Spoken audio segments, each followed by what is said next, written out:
Blinding lights, lost in your eyes, feeling the pressure. You and I, spending the night, chasing forever. For you, oh no, I'd be your one and only. Don't let me go. Hello, everybody. Welcome to Ember Cinder League Week 5 between Definitely Not CB and Feed the Dream. This is the second to last week before playoffs. So this week and next week really determine the seeding going into playoffs. And these two teams are neck and neck. I'm your play-by-play caster Flash and Knight, joined by Super Bren in the color. How are we doing tonight? I'm pretty excited. Overall, it's not necessarily our best teams showing off, but it is an important matchup. Both these teams are going to want to kind of scramble at this last moment to secure their position in the middle of the table. They kind of both need this win to stay ahead of the other. And because of that, I think we're going to get some actual, intense, dedicated gameplay, despite what may or may not have happened to Definitely Not CB. Yeah, so definitely not CB for those who might not be aware, had some roster changes, some pretty big roster changes in the last 2 days. Some players withdrew and there's some replacements for them. But this means that this team is a little different. There's a lot of potential for them going into these last 2 weeks, change things up. We could see a different team change their qualifications for playoffs, or that loss of extra play time in chemistry could really mess things up. Yeah, and as we get here into the draft, we're going to kind of get to see what the prerogative is. We talked a little bit about where we think kind of the engines of these teams are and what we're going to see. We immediately see that Vagar ban coming Yeah. through. We that is something we highlighted because Feed the Dream, despite not necessarily having the greatest run of it, their mid laner has been kind of showing out. It is Malbethos in the mid lane that has been a massive driver of their ability to play the game, and he's been kind of spamming that Vagar in solo queue. Yeah, he has one of the highest damages in the league, and along with that, a really high average damage per minute, which is a really important stat for mid laners, right? It shows how much and how active they are during that mid game, especially around the map. Yeah, so we're gonna see some pretty standard bans followed up. You can see that Feed the Dream is trying to target out some ADCs, going after one of the newer players. Force definitely not CB. Momo be vibin, I believe, is the AD carry player for them, and we're just banning out things that are kind of self-explanatory. They're not, or sorry, not Moby Vibin. It's Alpha Cyru. I've misspoken. That is going to be rocking that AD carry position tonight, and it is a lot of bans. I think when I see a ban out of the Kaisa, I see a ban out of the Ashe, I see a ban out of the Sivir. We're banning out comfort, things that are easy and relatively simple to play, things that can take over an early game, or in the case of Sivir, maybe not take over, but at least be relatively safe. And that's gonna be why that Jinx pick then comes through.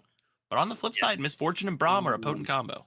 Yeah, we talked about this a little bit before we went live, but Braum is one of Feed the Dream's better support picks, specifically for CC Samurai. He has one of the highest KPAs in the league, and they're taking this away actually from Definitely Not CB. Their CB's support plays Braum, and they're taking this away for their team, and also taking the Misfortune for their own AD carry, who has a good number of games on this Misfortune. Again, both really strong picks in the current meta. Yeah, the Braum is one of the single most valuable picks in an organized setting, from the lowest, silver leagues up to pro play. Braum is kind of evergreen, and that shows here. He's the single most picked champion in Ember League, with 13 picks prior to today. So he'll be now picked 14 times. Because Yeah. of that, that's why you're going to see that priority. But on the flip side, we do see Maokai and Graves coming through. That signals to me that this is a Maokai support to pair up with the Jinx, and then a Volibear opposite that. The two jungle picks, I imagine here, being Graves and Volibear, feel like comfort picks to me. Yeah. I mean, both of these champions have very different roles, but provide a lot of comfort for their junglers. Just like you said, we've seen both of these players play them, and looking at these two team comps, particularly Feed the Dream, they play through their mid jungle. Those players are top of the charts for many stat categories. Meanwhile, definitely not CB. They're a bot lane focused team. They're taking their bot lane pick early, and they're locking that in, hoping to build a strong composition around them. They already have those bot lanes, so you could see definitely not CB is going to go ahead and focus out some finalized mid lane bans. Gonna, recognize that they have not picked Malbethos's pick yet, and thus can use that opportunity to get a little bit more, maybe a little bit more of a winning matchup set up for their own mid laner. And then you see a Heimerdinger ban as well. And this is something you had called out here, Flash, is that, Malbethos does play the Syndra pretty regularly in solo queue, so we might see it come out on the Rift. Yeah, no, Cinder is a really strong mid lane pick just because of that scaling pressure, right? Those additional passive changes through her mini rework really changed her from being this early game bully to being this really hard scaling kind of control mage that can control a fight through all of the scatter the weak orbs, just hitting multiple targets. Mel is what old Cinder kind of used to be. She used to be this bully in lane, and Mel's kind of taking that role with that spam. And oh, wait, is this Zyra support Maokai top? Yeah, I think they may have flexed that there. The Maokai can obviously play essentially three positions at a very high level. The Maokai getting flipped up to the top side is what I would expect to see here. Though there is a reasonable world where it is Graves top with Zyra in the jungle, but I think that's a little less likely. We won't know until we get out onto the Rift. But overall, a pretty interesting comp from both sides, a mix of kind of meta staples as well as comfort picks. Again, I think I want to, especially for this first match, the pace setter going to be here, Malbethos in the mid lane. And I want to talk about Mel into Syndra because it seems like a pretty good matchup for the Mel, and it can be. But you have to be careful, especially with the W changes. You're no longer just straight up immune to damage. You get a shield instead. And one of the issues for Mel into Cinder specifically is that you cannot reflect the balls back. The orbs of destruction don't fly back if Syndra scatters the weak them into you. They just stop where they are. And so you can still get stunned if your timing is bad, and you don't dodge out on all damage during it. So you can get burst through. I think Syndra generally is going to have a pretty good grip on this matchup post level 6, and so I'm interested to see how definitely not CB is going to navigate around that, perhaps using their Mel in the late game to counter that misfortune. Yeah, for sure. I think the Mel Reflect into Misfortune is such a strong pick, right? Braum is one of the common counter picks into Misfortune. We see it all the time, the shield blocking so much damage, but Mel kind of fits that role a little bit with the Reflect. Again, still can take some damage, but the thing that I find pretty interesting with this draft is going to be the Jinx bot lane here, right? We're seeing Alpha Sori, a player who averages almost 8 CS a minute, one of the highest for his position, playing on a hyper carry, right? If he can get online early, get that Kraken Slayer, even get the Infinity Edge, whatever he's choosing to go for this build, he can really take over this game with everyone just providing so much CC and peel into a mostly melee team comp. Yeah, that is going to be, I think, the big win condition for definitely not CB is the just power that late game Jinx can just dish out damage at fairly respectable ranges, especially with, Fishbones, the rocket launcher, giving you that extra range if you don't, feel comfortable getting into that melee range. You talked about the 3 melee champions. You can kite them out fairly regularly with the Jinx. But you do have to get there. There's going to be quite a lot of pressure coming from this Misfortune lane. You can see the Zyra going to kind of have to be used less offensively. Normally you want to pick Zyra with Electrocute to try and maximize your early game bully potential. It has the Arcane Comet here. So we're going to see a definitely slower game for the DNCB bot lane. But Everywhere else on the map is going to be a little bit of a fist fight. I'm interested to see how these junglers match up. Graves is not someone I've seen in some time. And so Yeah, where do you expect this jungle matchup to go, Flash? I think the bot lane is going to be the focus both teams, again, starting with that top to bot. Oh, early solo kill. He's actually going to count away, but it just takes the auto attack. Not able to flash. Set just fights him level 1, strong and early. I didn't even expect it. I wasn't even talking about it. Yeah, we weren't really expecting fighting early. You know, usually when you have those early game skirmishes between the top laners, it's two meatballs that can't do any damage yet. And even with the healing on the passive, the Maokai gonna fall victim to some of the surprising damage that Set can do. Caught a little bit with some poor positioning, unable to skirmish back, and now you're gonna see a massive farm discrepancy between those two top laners. Yeah, I think what we're actually seeing too is Rotso on this set. But when we were talking about that early game, just started fighting, going left, right, in the middle of the wave. He didn't care if he took the damage. It was more about punishing the Maokai's HP bar, and it really resulted in him getting the push, and then him even getting a soul kill because Maokai wasn't effectively trading back. Yeah, it's tough for Maokai to play the game early into Set. He doesn't really have any tools that can stop Set in any meaningful way. Once the Set Haymaker is going, he can't interrupt it. He can dodge out by perhaps using the Tangled Growth to go underneath of it, essentially, but that just puts him in melee range with the Set, which doesn't solve the problem. Too good. does not solve the problem. So it's going to be a little bit tough early on here for the Maokai, but will hopefully recover, be much tankier later on in the game. Like you said, that attention now is being paid to the bottoms lane. They put everything onto Graves. He's stunned up, and Volibear's there. They both have flash. Applejack gonna get bind down, but they're so low. Jinx is looking for that excite. They won something, but Syndra is here. Malbethos trying to provide peel. The flash away, and they're 1 HP on both sides. MF is gonna stay. They did get them low. Those health bars were very, very dangerously low, and that's why you see the flash being expended by Samurai. Very tough there for the Mel to try and really do anything. Could not rotate over, had to correct their own wave because of the poor positioning of that wave in the mid lane. Could not rotate to the fight as quickly as they might have wanted. The people, though, I'm actually left questioning are Feed the Dream. Even though they have come out ahead, they did get the kill.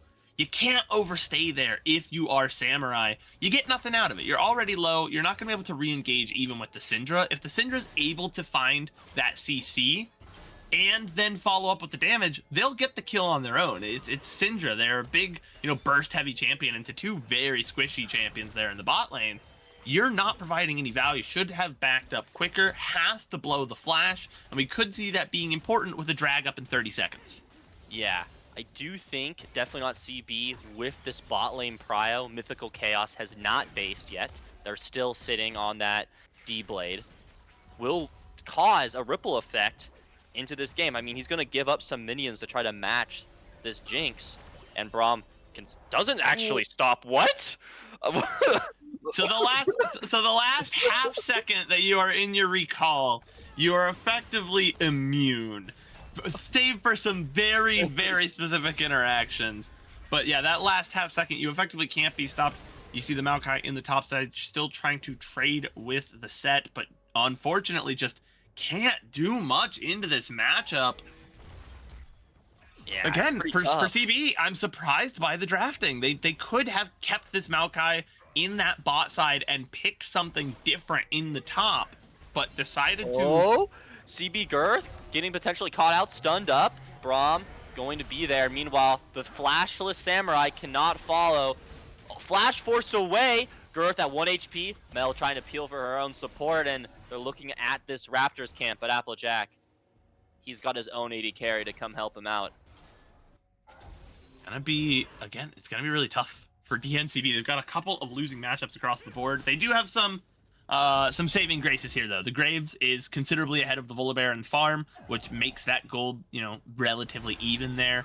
And the Jinx, again, always permanently threatening to scale, has not died, has a good CS lead, but these dragons are going to be, a big thing. Oh, Applejack, he goes down.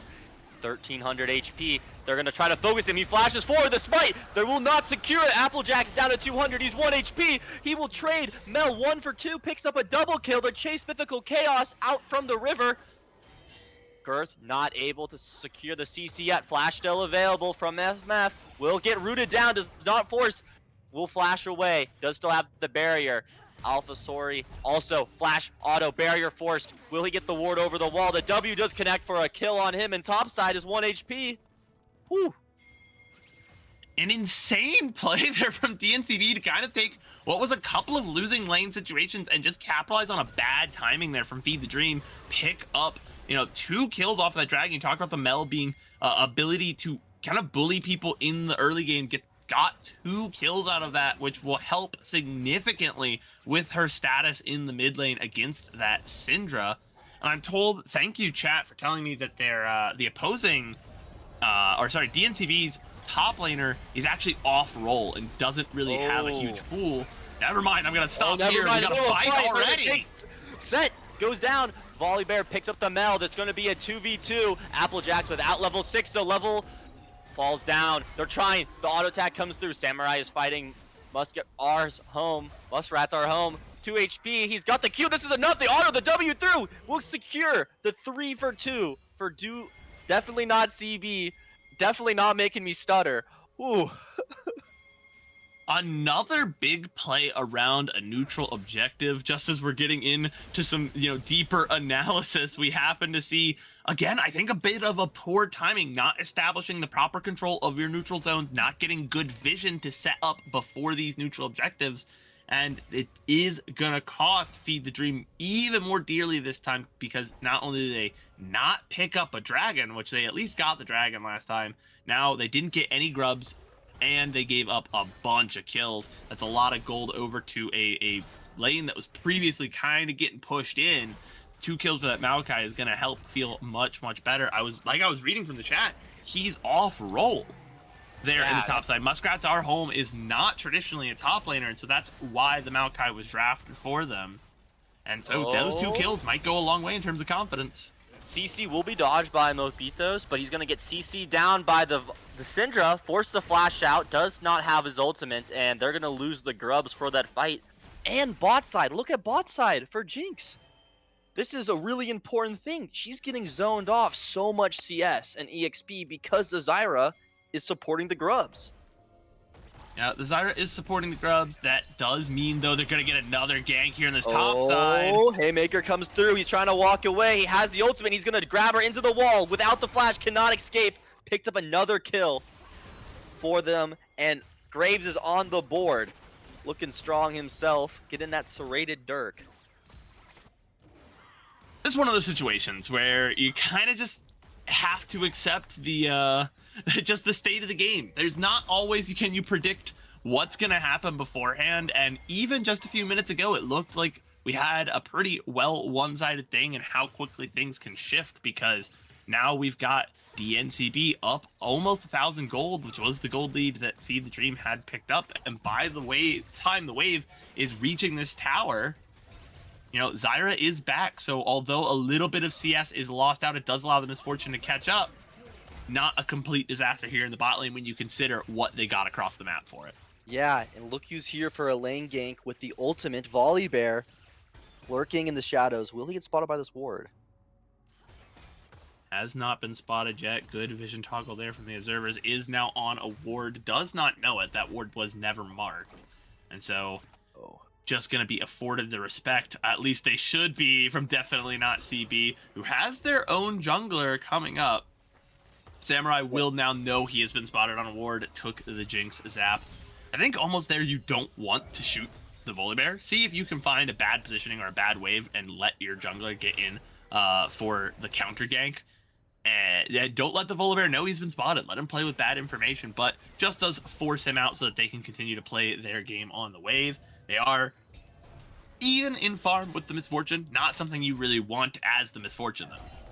Yeah, no, that's definitely true. I think the gold leads we want to talk about right here are in the mid lane, particularly. Mel up nearly 600 gold, 2 kills, has the completed Ludens, and is going to be very strong in these mid lane trades because she's going to get an extra 100 damage off the Luden active every time that she tries to poke. Even if she doesn't connect, it's just going to be some extra chip damage onto a pretty vulnerable Syndra who doesn't really have any defensive stats, is just trying to finish her item. Oh, a really good ultimate comes down. The flash forced out. Braum is going to provide some peel. Ult flash comes out. The rocket comes out. It will connect though. They both stack up, increasing the area for Jinx's rocket to come through, and they connected. A misplay there from the Feed the Dream support. W's over to the Misfortune to give the extra armor, but at that point, they're so low that the extra armor does not matter. Had to walk forward to just physically block that rocket because they did not have the shield up and ready to go. Oh, It opens up. Forced to go over the wall, but meanwhile there's Braum here getting chunked out pretty badly. Runs away to Syndra, and definitely not CB is definitely not the same team. They are playing entirely different compared to what the record has shown throughout the season, and these new members are putting on quite a performance. Yeah, you know, it's very impressive considering how the team has had to come together last minute. I've really liked their play around the neutral objectives so far. They've at least been able to find, you know, not necessarily ideal timings, but they've made the most of what they've gotten, and that's why they've got 8 kills, about a 1.5k gold lead. Nothing to sneeze at.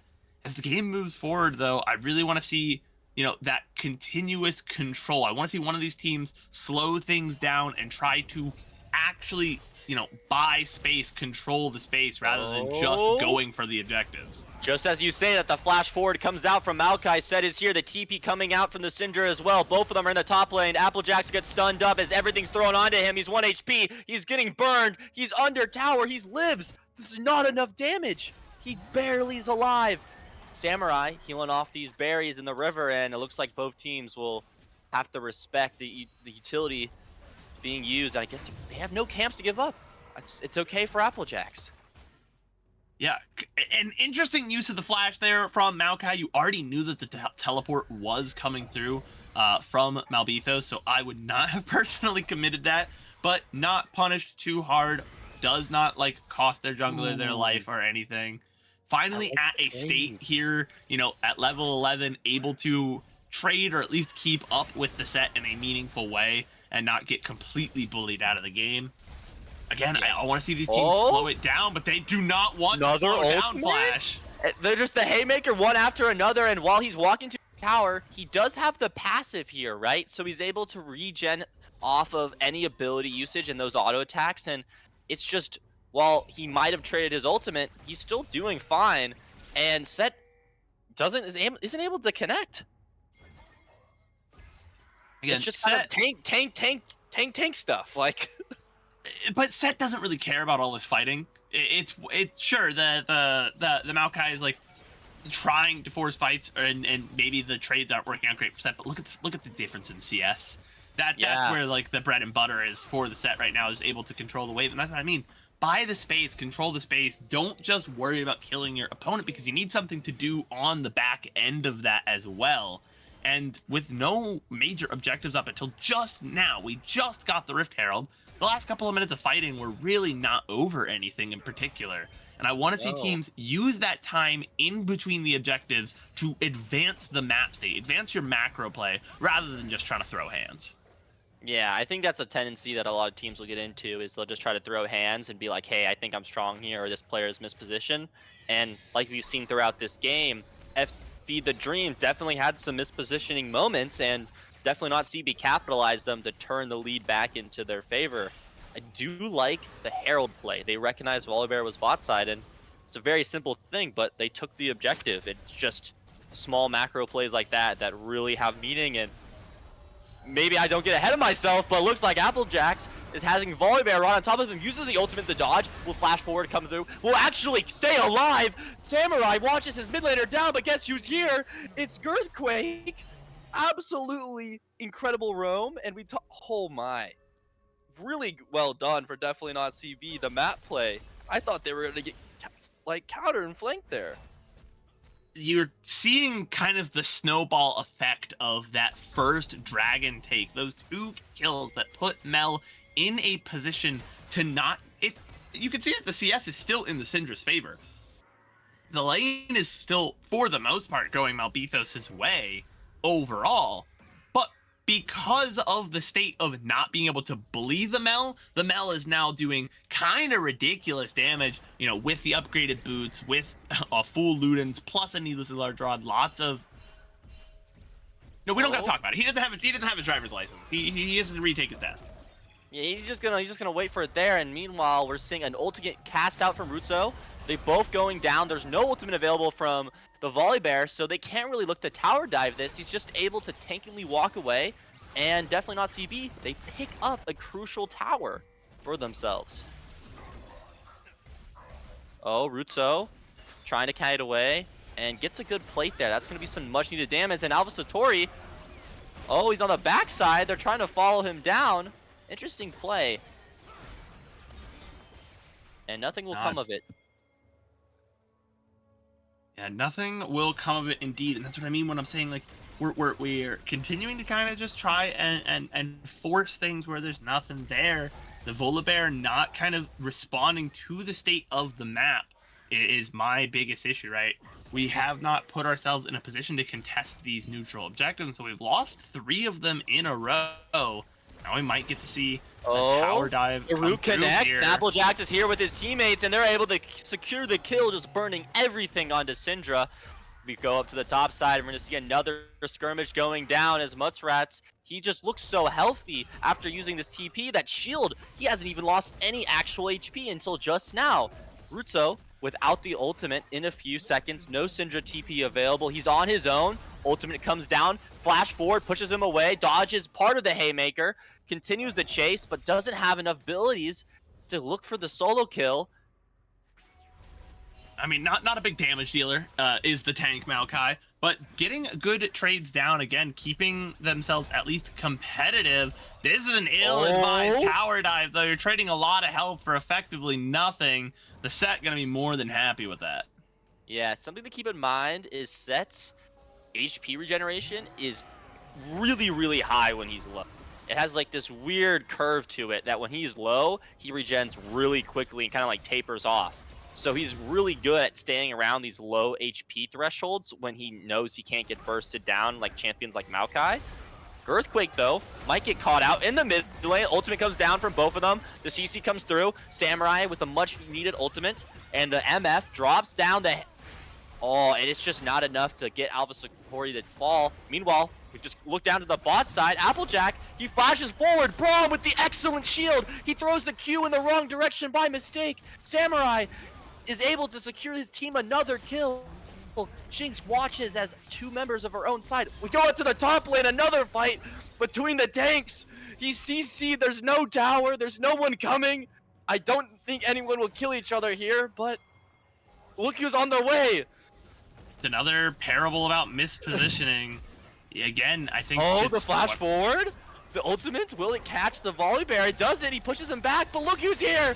Samurai, with another kill, the haymaker, he's down! He's going all out. At one hit, another. He's 200 HP. Girth shows up and keeps him alive at 100. He makes it out. Very, very lucky for Muskrats are home. All things considered, kind of perhaps positioning a bit too far forward considering he did not have a tower. The sheer tankiness that is Maokai, the extra healing from his auto attacks on that passive, going to give him like just barely enough value to get out. And it's kind of a tough game. It's very in the air because every time it looks like it's set up in one direction, we know where we're going. We take an abrupt left turn. We gave up 2 shutdowns in that mid lane, and it's all about just knowing when and where the right times are to take a fight. A lot of times, again, you're looking at that kind of, just where we see the enemy, we're gonna fight them, we're gonna win the game because I got 300 kills. That's just not the way the game has to be played. When you have 5 people in a voice call, you have organized play, you have a Jinx. right? If you're the side of DNCB, you have a Jinx and you have a fairly sizable gold lead. I'm looking to not fight unless I'm like, sure to win. Very Sun Tzu Art of War, do not like only engage when you are sure to win. You will win 1,000 battles, whatever the hell. Like, just don't fight. You have Jinx, man. Just scale up. 10 minutes later, come back, kick their teeth in. I mean, Jinx is still not at 2 items. Really an important spike for her, right? That Infinity Edge. We're seeing the pieces of that come together, right? We got the pickaxe. We have that BF sword. But she's still off from that. And that's a really important thing with Baron on the map, is Jinx is not going to just melt your team like she has done in all those clips you see online, and potentially seconding popped here. Applejacks is here. That's going to be the ultimate. He throws it down. It does connect one after another. CC him up. He's into the bush, but no one is there to stop him. He has to go for this blast cone, but Applejacks burns everything, the ult included. Shotgun just takes him out. Yeah, and that is going to be, again, it's another it's another death right before a major objective is available. Obviously there's definitely not a chance for definitely not CB to be taking a Baron at this stage, but you have to be careful getting caught out. Could be caught here. That's a massive shutdown over to Samurai. He picks up, he continues to look for Girthquake here. He is level 12, Girthquake level 9, does have no ultimate available. They could look to turn to the Baron, but Dragon is on the map, and Applejacks with 2 items is looking quite strong. They are looking quite strong, but you gave up another just early pick while there's come on, guys. We have to group up and then play the objectives. We cannot wander into jungles blind. We cannot be giving over these picks before fights. He finds him. The scatter of the week in the bush. A pick. And it goes through. He does not secure the smite. That's both of them. That's one after the other. And Muskrat's, he's there without his team, just getting melted down. And a huge gold swing, about 1,500, getting gone over. And they ping for the Baron. Yeah, I mean, they just killed 2 members at that dragon, and they're down for, you can see, 40 seconds is that top lane death timer. And I don't understand why we're diving to try and steal the dragon here. It's not that big a deal. Giving over 1 Cloud Drake because you lost a member, call it off, go farm some waves, set up your positioning. League of Legends is a game played in turns, and you just spent your turn giving the enemy team a free turn. You cannot be trying to play hero ball at this stage of the game. It looks like Girthquake takes out the Syndra. The hero ball is here, and like you said, taking turns, and it looks like Braum, the MF ult comes down some huge damage. They're gonna find something. Girthquake though, Jinx is trying to lay down onto the set, is able to get the Excite off, dove and down, another kill picked up. That crazy build from Volibear with the Spellblade, just giving the double autos. It's just more damage than you expect, and they turn to the Baron themselves, but I don't think without Jinx they can I am at a loss for words, Flash. I don't understand, because welcome to the fiesta. we are certainly at the fiesta. This is, I usually commentate on CBLOL. This is the tier 1 in Brazil. And if you don't know about Brazil, we just finished up Carnival last week, okay? But I don't know that America got the memo, because I still feel like we're experiencing a carnival here in the Rift. Yeah, I mean, within the span of that, 3-minute sequence of Dragon, we saw Feed the Dream get 2,000 gold, go to Baron, lose the fight, lose the Baron, and swing another 3,000 in the favor of Definitely Not CB within the span of 2-3 minutes. We just saw 6,000 gold change hands. I think we have a second to breathe here, and while we've got it, I want to address someone in chat. All right. And I knew what I was talking about. It is a Sun Tzu quote. It's not Camille. It's, if fighting is sure to result in victory, then you must fight, even if the ruler forbids it. If fighting will not result in victory, then you must not fight, even at the ruler's bidding. If fighting's not resulting in victory, why are we throwing hands? That's the thing, is you're looking at Set, and Set just cannot stop fighting. He's left, right, left, right, left, right. I mean, Maokai doesn't even care. Maokai actually is you can notice the itemization here has a black cleaver, but only cutting through the one armor item there, and it's really just the health, the health item. Meanwhile, Applejack's is low. A full MF ult comes out, and they're gonna be able to get some good CC. They push them back, and Mel, just within that span of a second, a lot happened. I don't know if the game was fast forwarded, but I just saw two people, boom, boom, boom, nuked. Oh, Applejack's just nuked him. Did he just get one shot? He had barrier up. Well, it's going to comment about the itemization there in the top lane. No Blade of the Ruined King. That's why you can see this Maokai just simply not caring. If Set has Blade of the Ruined King, this is a foregone conclusion. But fighting in the Baroned up minion wave is a decision, is finding the damage, but the healing is significant. Oh, solo bolo. He gets the passive off. He gets the kill. Muskrats are home. Who is ready to play the off-roll hero that definitely not needed. Guys, Baron gives adaptive force. We cannot be fighting in their Baroned up minion wave when they have Baron buff and we're not itemized to kill that specific target. It does not make sense to me. Oh, you don't understand though. It's for the clip. It's for the clip. Muskrats is playing for the clips. He doesn't care about anything else. He might be getting engaged on by the jungler and taught by himself. It's not Muskrat's fault. The set Rhodes is the one who decided to fight in an enemy Baron wave, man. I don't know. Oh, he pushes him away. TP comes down. That's from Mel. The question is, can Jinx stop him though? Jinx just showed up. Jinx, you might have just walked right into a bear. I mean, man or bear in the woods, and you just chose the bear. And Mel's like, oh, I'm by myself. What is going on? What you talk about? Throws, the flash, the root. He gets everything. He has the healing. The ultimate comes down and he heals. He gets a triple. Completely turns the game. Samurai is just standing there, just cutting everyone down.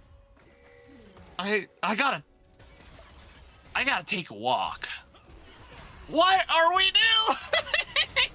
We have to fight. There's no need. There's no fight. You're two squishies and you're just gonna go fight the Volibear? Come on, guys. Come on. I will say this though, is this new Dawn, the spell like Dawn whatever thing, it's a little bit of a you need a high number of my friend? Dusk and Dawn, because a lot of people aren't really familiar with the additional burst that it gives characters. Like if you haven't played against it, you're like, oh, I have this much HP, I'm not really worried about their enhanced auto attack, and then oh my god, the CC over the wall, Girth, he just can't even get away. Malbithos is here, 1 HP. Was he flash over? He flashes over. He finds him. The bear. It's like a ninja bear. It just comes out of it comes over the wall and just gets you. Well, normally this is the stage of the game where I'd be like pontificating about where the next fighting should be and what the players should be looking for in terms of objectives. But I'm gonna be honest, Flash. They're not listening, and my predictions will not matter. Because this is what happens will happen. This is a world of madness. We are in the Alice in Wonderland, and I keep falling down the rabbit hole. And so I'm just gonna sit back and watch what happens. I'm just gonna have fun with it, I think.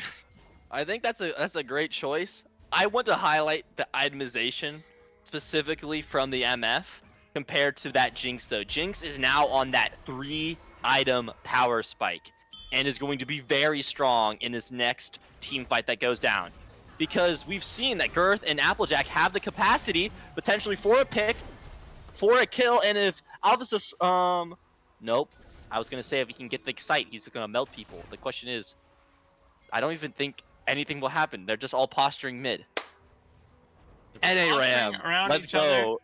There is 40 seconds until the Baron is up. It's the next major objective. So we're looking to get control over this river, but you're ceding a lot of your mid lane pressure to do it right now, DNCB. You have to tend to your lane. You want to push that lane out, then try and look for the play. They're not going to melt through the dragon. Or through the Baron rather. Who is their Baron melter? The Misfortune? Certainly not. So you have some time to respond to the play. That is true. And we're going to see the Maokai. He recognizes the set is bot. They throw down the ultimate, flashes over the wall, finds the Braum. He will push him into his team. Applejack, they're all looking for them. The ultimate comes down from Braum. The slow, no follow through. Samurai with the TP. The set is coming to flank, but everyone's on top. He goes in. The MF drops her ultimate. They find one for one. That's going to be the excite for Jinx, though. Pops the barrier, walking away. The ultimate into the wall. She will fall. That's going to be 2 kills picked up. But meanwhile, the Zyra plants, they're just chipping away some serious damage, and he will fall to the burn. It's going to be a near ace for both teams as the solo laners remain looking at each other, realistically unable to do any objectives right now. They're just going to try to do turret damage. It's a 4 for 3, and the thing that I want to highlight there is I'm kind of confused by the target selection for DNCD. They get a great Maokai all over the top, and that separates out Feed the Dream. That kind of gets them all going different directions.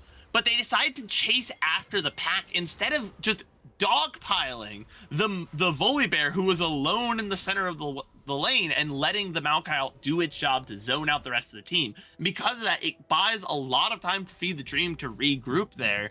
And what's a chaotic and messy fight for both sides is going to work out Feed the Dream's favor, because like you said, no objectives can get done during that time. And when you're behind, staying even is just as good as, clawing back some gold for the most part, because if you're ahead 1.5k gold at 10 minutes, that's a pretty good lead. You're at 1.5k gold at 20 minutes, it's all right. You could be doing better. The ultimate comes down. That's going to be Zyra getting just absolutely chunked. They're going to try to find something on top of it. That's going to be the ultimate coming down from Maokai. Oh, the blast cone! The incredible blast cone from Jinx. Samurai without the ultimate. They're pretty chunked. Set is in the side lane. If you're ahead 1.5k gold at 30 minutes, it don't mean nothing, as Zyra just found out. Is Zyra? Yeah, no, Zyra's up by 2,000 gold herself. She's sitting pretty heavy. It's an interesting thing to look at with these two teams, because we're really seeing the itemization in gold for particular carries matter a lot more, right? Zyra might have a ton of gold, but Braum is still providing a lot of utility without all of those resources. That's one of the biggest issues with mage bots at a competitive level, is that you're generally taking away more resources than you can generate for the rest of your team. Braum doesn't need, items to provide an intrinsic value, because he is just Braum. Ultimate comes down. He has to flash. The haymaker comes through and he kills him. Sidestep that, man. I think the flash came out really early from Alpha, and he's just not able to do anything. And Set now has these items. He has the additional AD that he gains from being lower levels, and while Maokai might be able to heal, losing your carry just feels terrible. Yeah, it steps forward too far, gets hit by the ultimate, and then is unable to sidestep the haymaker is the big thing there. If that was physical damage, the innate armor of just being a champion at this stage of the game probably would have been enough that you live. Ultimate comes down. Far too late. The CC, will this lane onto them? They're able to go over the wall, but Maokai's deep in the backside by himself. He's going to be on 1-on-3, but we look over. It's going to be Applejacks. They have this pincer. They have them stuck in the middle. The ultimate comes down. The CC, everyone's going to dive bomb straight onto Graves. Graves is going to fall, and Maokai, Muskrats, he might be off-rail, but he might be the hero this team needs. The Maokai is unable to die, but it doesn't really matter. You've lost, your mage support. You've put thousands of gold into. You've lost your jungler, and that's a free Baron. And we're just seeing the gold graph in this game is going to look something atrocious. It is going to look absolutely hideous for both teams. And I think when you're all said and done, back and forth, it's going to be so insane to look at. What significant deep analysis are you supposed to provide? We fight, we die, they take an objective, and that's that, Yeah, I think this game can be a really good example for teams within the league to know how to play from leads and know how to play from deficits. It's a common critique, right, of some major regions, particularly the LPL, where they fight a lot and they throw games back and forth. And I kind of feel like we're watching, maybe not the LPL on that level of play, but we're seeing a lot of these leads ping pong between teams. Yeah, and when you see these leads just kind of ping pong back and forth, it's pretty tough to kind of expect where we're going next. We do have a dragon in 4 minutes, a Baron then shortly after that. It's a double soul point. Maybe we're just gonna give up 3 mid lane towers, or everyone's gonna die in sidewave. We don't know. And so I'm kind of interested to see if one of these two teams again want to just Just take it Oh, slow, he's just push where just you have the take him advantage. down.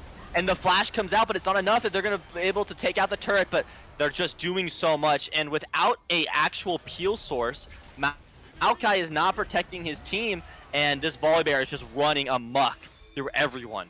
It is just not looking great. They got the MF, and they're trying to do something onto this Volibear. He's too deep. They get the shutdown. No junglers are remaining. Set is just pushing bot the entire time. Maokai can't die. What is going on? He's on vision. They're trying to regroup.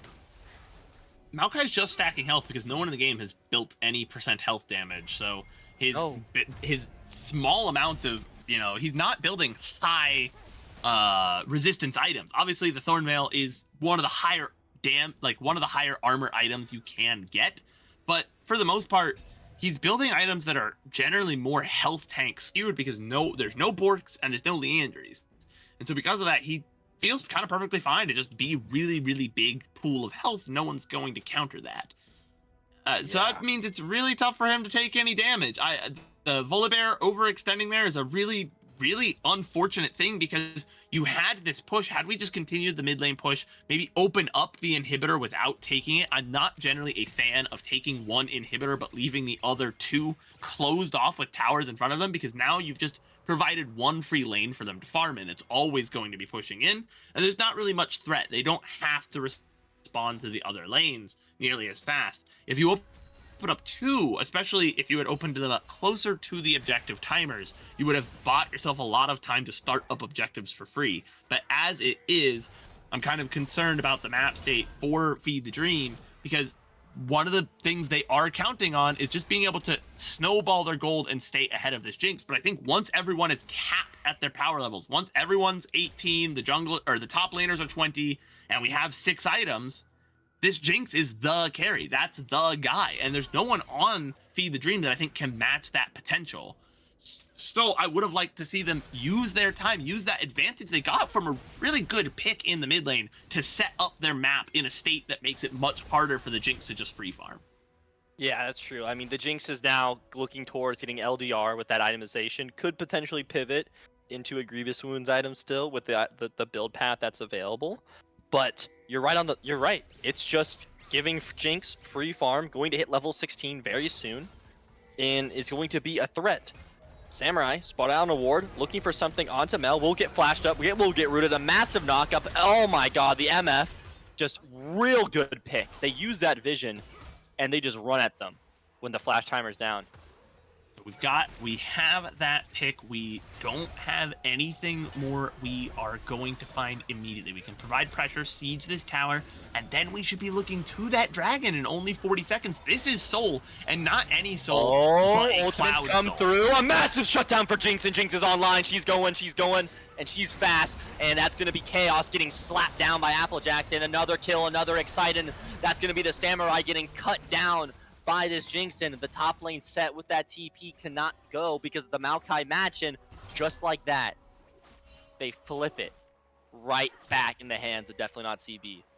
The gold is even again, and once again, a bunch of deaths taken by Feed the Dream before a major objective, and Cloud Soul, Flash, is the single highest win rate Soul at literally every level of the game. It is incredible really how powerful Cloud Drakes are. Movement speed is the single most powerful stat. You're unable to walk out of that set Haymaker? Well, now you are. You're unable to get to the map early in position and fight? Now you are. Uses that flash. She's down, though. She's down for the count, and I don't think with the additional healing, but they're back. They're looking for him. They will get the kill. Trade 1-for-1. Baron is up in 20 seconds, and TP's available for both mid laners, but both those lane top set and Mel won't be up in time if they start that soon. Both solo laners, I do think generally when it comes to objectives, the Mel are going to be providing a little bit more value at the Baron than the set will. The Mel having obviously the big ability to root, get everyone caught in those choke points. Both teams kind of posturing around it anyways. I'm interested to see who pulls the trigger first here. That's going to be Samurai looking for something here. We're going to see Muskrats. He needs to drop the ultimate. He needs to provide peel. He'll send in the opposite direction. He will provide some peel. They're looking for something, but the ultimate does not connect. Samurai still alive. The flash not going to be enough. They're trying to look for something. He will get secured. He will get the kill. They're going for so much damage, but they cannot secure. The Jinx excites. The Braum shield is doing a lot. A flash comes out from Girth, and they're going to be able to pick up 2 kills off the backs of Samurai's engage. And notably, they do take out Applejacks, that jungler, which means they are going to immediately look for the Baron, but their health bars are low. They need to be careful here. They need to be ready to just abandon and disengage if need be. But look at that. DNCB's not even coming to contest it. When those health bars are low, you have to be careful because the Baron shreds your resistances so quickly, especially since they removed Otacon from the game. They made the Baron stronger to compensate. But regardless, it becomes a free Baron. You see the amount of healing they got. A kind of critical mistake there from DNCB. They tried to posture at the Baron, but did not have everyone there. The FTD kind of just calls their bluff, dives into that jungle, and is able to get the kills they need. Now they have they have 1 open inhibitor, 1 down inhibitor, and are sieging this mid lane with the Baron minions. The NCB going to have to find, a really well executed team fight here to get themselves back into this game. Yeah, and we're going to see another potential pick from the Syndra. These long range engages are really scary. Able to throw out the Scatter of the Weak from such a far range and be such a threat. But the Baron buff, the 3-lane pressure, it's like a chokehold, forcing the ultimate. Oh, Applejacks will get bursted down. The ultimate's coming out from both teams here. That's going to be an engage. The GA is lost. They're going deep. Who's on the end side? They're looking at that Syndra. The ultimate from the MF will shred 1. It will shred 2. Both of them are still alive, but the Mel summons down the Hellfire. Going to pick up a double of herself. Both of these teams are down to the last few members as Set is trying to provide value. Peel for their own MF. Throws it right on top. The Haymaker for 2 is going to neutralize the game. And with Baron up, this could easily be. Look at that top wave. Yeah, top is now coming in, like you talked about, multiple supers, and this is the value of just getting the map in a state, because like where you are just pushing and sieging multiple lanes automatically, when you have multiple inhibitors able to get opened up at the same time, just you can't respond to everything, right? They're trying to defend the mid lane, but because of that, they're neglecting the top lane that pushed automatically. I think this set's going to be more than capable of ending the game with his misfortune, but as soon as I said that, the misfortune is to fall, and so I think Set's gonna leave not opening up that last tower. Where did she die to? I looked away for a second and she's gone. My friend, that would be Mel's brilliant passive known as Searing Brilliance. You get hit with the Radiant Volley, your health goes down real low, and then you get executed. This is a crazy game. The Nexus is almost open entirely. We are seeing Braum take the TP to push out the side lane. Like, this is a N-tier game if there could ever possibly be one. 44 minutes, a banger of a 44-minute game. Fighting constantly. Lots of fighting. But,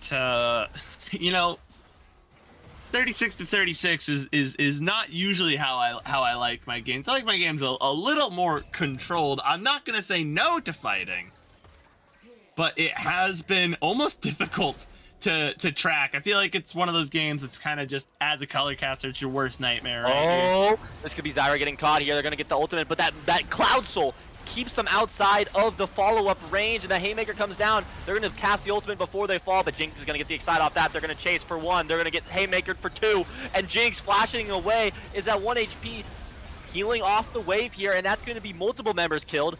Mel picking up her own. They're looking onto this Braum with everything they got, and that's going to be a complete ace, the first one in minutes. But look at their base. There's minions descending upon it. They've got an inhibitor coming back up, but the minions are going to try and ship it back down. They have enough members. They have the right members to go through and clear those waves. So the Nexus not in any particular danger, but losing the inhibitor as soon as it comes back up is going to be unfortunate. And it just means it's even harder for them to get back out on the map. But at this stage, there's not really, there's not really many objectives that you can play for, right? By the time that they're going to be able to re-establish their base and clear out their base, all of the members of FTD are going to be up, but so is the Elder Drake. you know, can Just bought a full DMTV BF with the sword on- respawning Nexus turret, can they Jinx is- perhaps contest this Elder? Jinx just went into base and got a full item. She had so much gold after that fight. They bought a full item after clearing all those waves. Holy. This is endgame. These players are almost all full build. We're 46 minutes in. There's Elder up. Soul is taken. The max amount of dragons we could have had.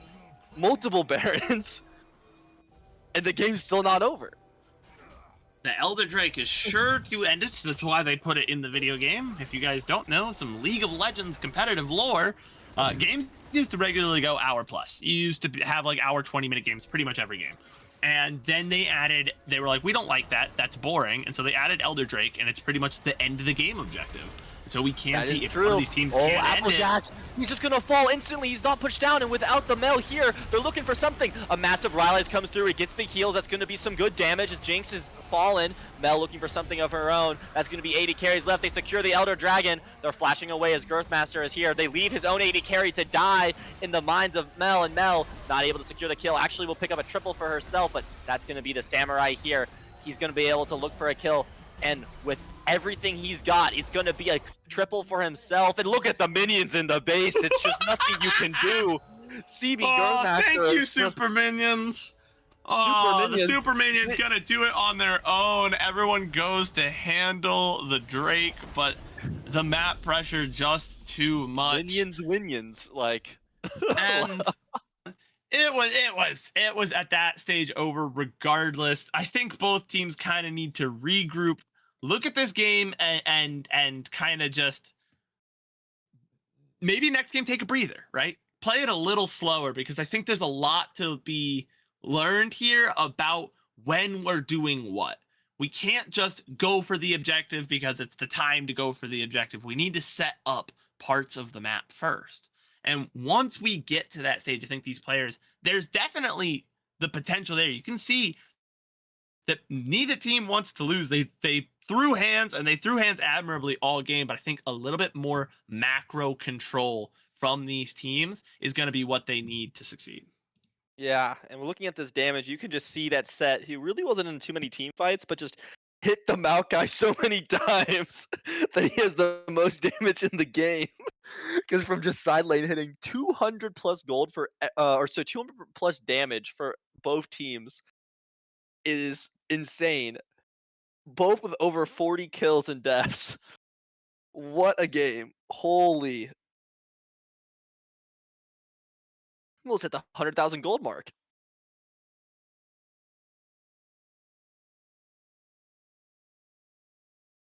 Well, with that, we still have another game, I believe, after this. This is a best of 3. Feed the Dream. Hard fought game 1 victory. Could we see some cleaner gameplay from either team in game 2? I think if that's possible, we will see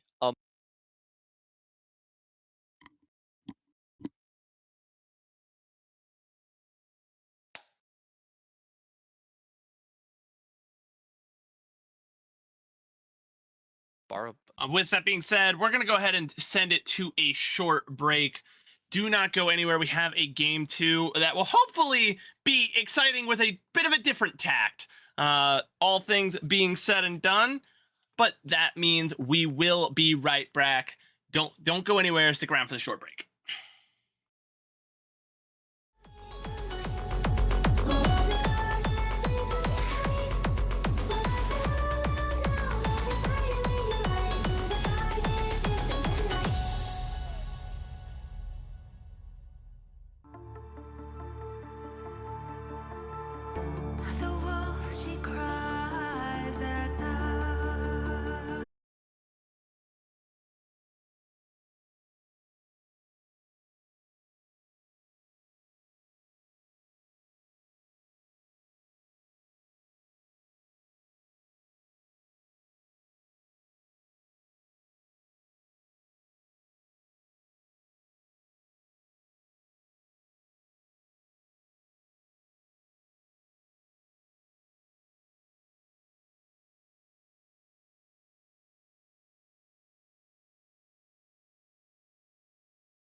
Hello, everybody.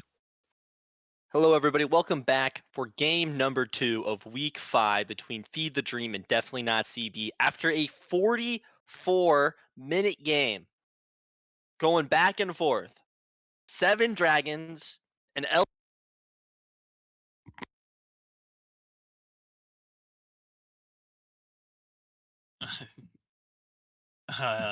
Think we lost Flash for a second there, but yeah, we had a long game after the last one, and it was certainly not the cleanest affair between the two teams, but they both did certainly put in the effort.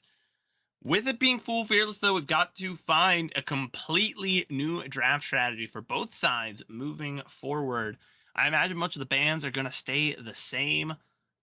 You know, it's like I said, lots of targeted bans in a league like this, but for the most part, the picks themselves are going to be wildly different. As we get in here, I'm a big proponent of draft strategy. The way you draft matters so much. I think even more now in a fearless meta. But as predicted, the bans looking to stay the same so far with Feed the Dream banning Kaisa first, and definitely not CB immediately responding with Vagar. Yeah, I mean, the Flash. Vhagar ban All right. from game number 1. We saw it again. We saw how good that Syndra was. Multiple long-range CCs enabling her team to follow up. Not surprised with that ban. The question that I am wondering about is, do we see a repeat of the same kind of aggressive jungle strategy Feed the Dream had in game 1, where we saw a character that was kind of self-sufficient? They didn't need their team to really follow up on their plays, but it definitely helped. Volibear kind of has that CC, has some damage, kind of this all-around pick. As we see the trend continues, the same 6 bans coming out through the first set of bans for both teams, and then a first pick ADC. I do think ADC is usually a very blindable role. Nothing wrong with blind picking your ADC, but I would usually try to push teams to pick one of the powerful meta picks on that first pick, and then pick your ADC and support together on the same set of picks, unless you're given that support the counter pick. We're gonna see how Definitely Not CB responds, because now they know it's a Caitlyn. They can alter their whole bot lane to match that, or take away one of Caitlyn's premier supports. Though Caitlyn as a champion is a generally pretty support agnostic, I feel. Yeah, and again, that Smolder pickup as a potential mid 80 carry flex doesn't do too well into Caitlyn. I mean, the lack of range allows Caitlyn to bully Smolder in the bot lane position pretty hard. So I wonder if this is a Smolder mid coming out from Definitely Not CB. Would be interesting to see. Smolder mid has fallen down quite a bit in viability, but nothing to stop it from coming through necessarily. We see the following picks for 2-3 on the blue side. We have Morgana and Nunu. And on the red side, we have a Sejuani. What are they locking in next? Karma will be that pick, and that is a particularly strong one. You know, Karma gets a lot of value with the Caitlyn, and so taking it away from Caitlyn can be pretty powerful, though I imagine that Morgana's in the support position. Karma really good. Provides a lot of different utility for the team. Obviously, the massive shielding, but can be a damage dealer early on. Has good CC. Has most of their power up front. Doesn't necessarily fall off though. Gets better with items. A really good front to back kind of all rounder in the support position. Yeah, no, I think the Karma pick is really solid, along with providing Smolder some necessary shielding and movement speed through that peel. I mean, giving Smolder the ability, again, he's a pretty immobile champion when Flap is down to get away. He's not going to be able to have the safety that a champion like Morgana would provide, especially with the amount of CC coming out from the Morgana, the Caitlyn, the Nunu, just really hard CC champions. But he's got some protectors of his own with that Sejuani pick, with that Karma, just kind of allowing him to hit those cues and stack along with later in the game being that execute threat that can be pretty scary for squishier champs. See the same set of 5 bans for exactly both teams, have not changed up the bans at all. We will see what the pick is to come through. It is looking like that Victor. The Victor comes in and it is responded to with the brand, Could that which be is brand mid? interesting to me. One of those two mages has to go mid, and they're not generally primary mid mages. I think both of them are seeing more play in the bot side.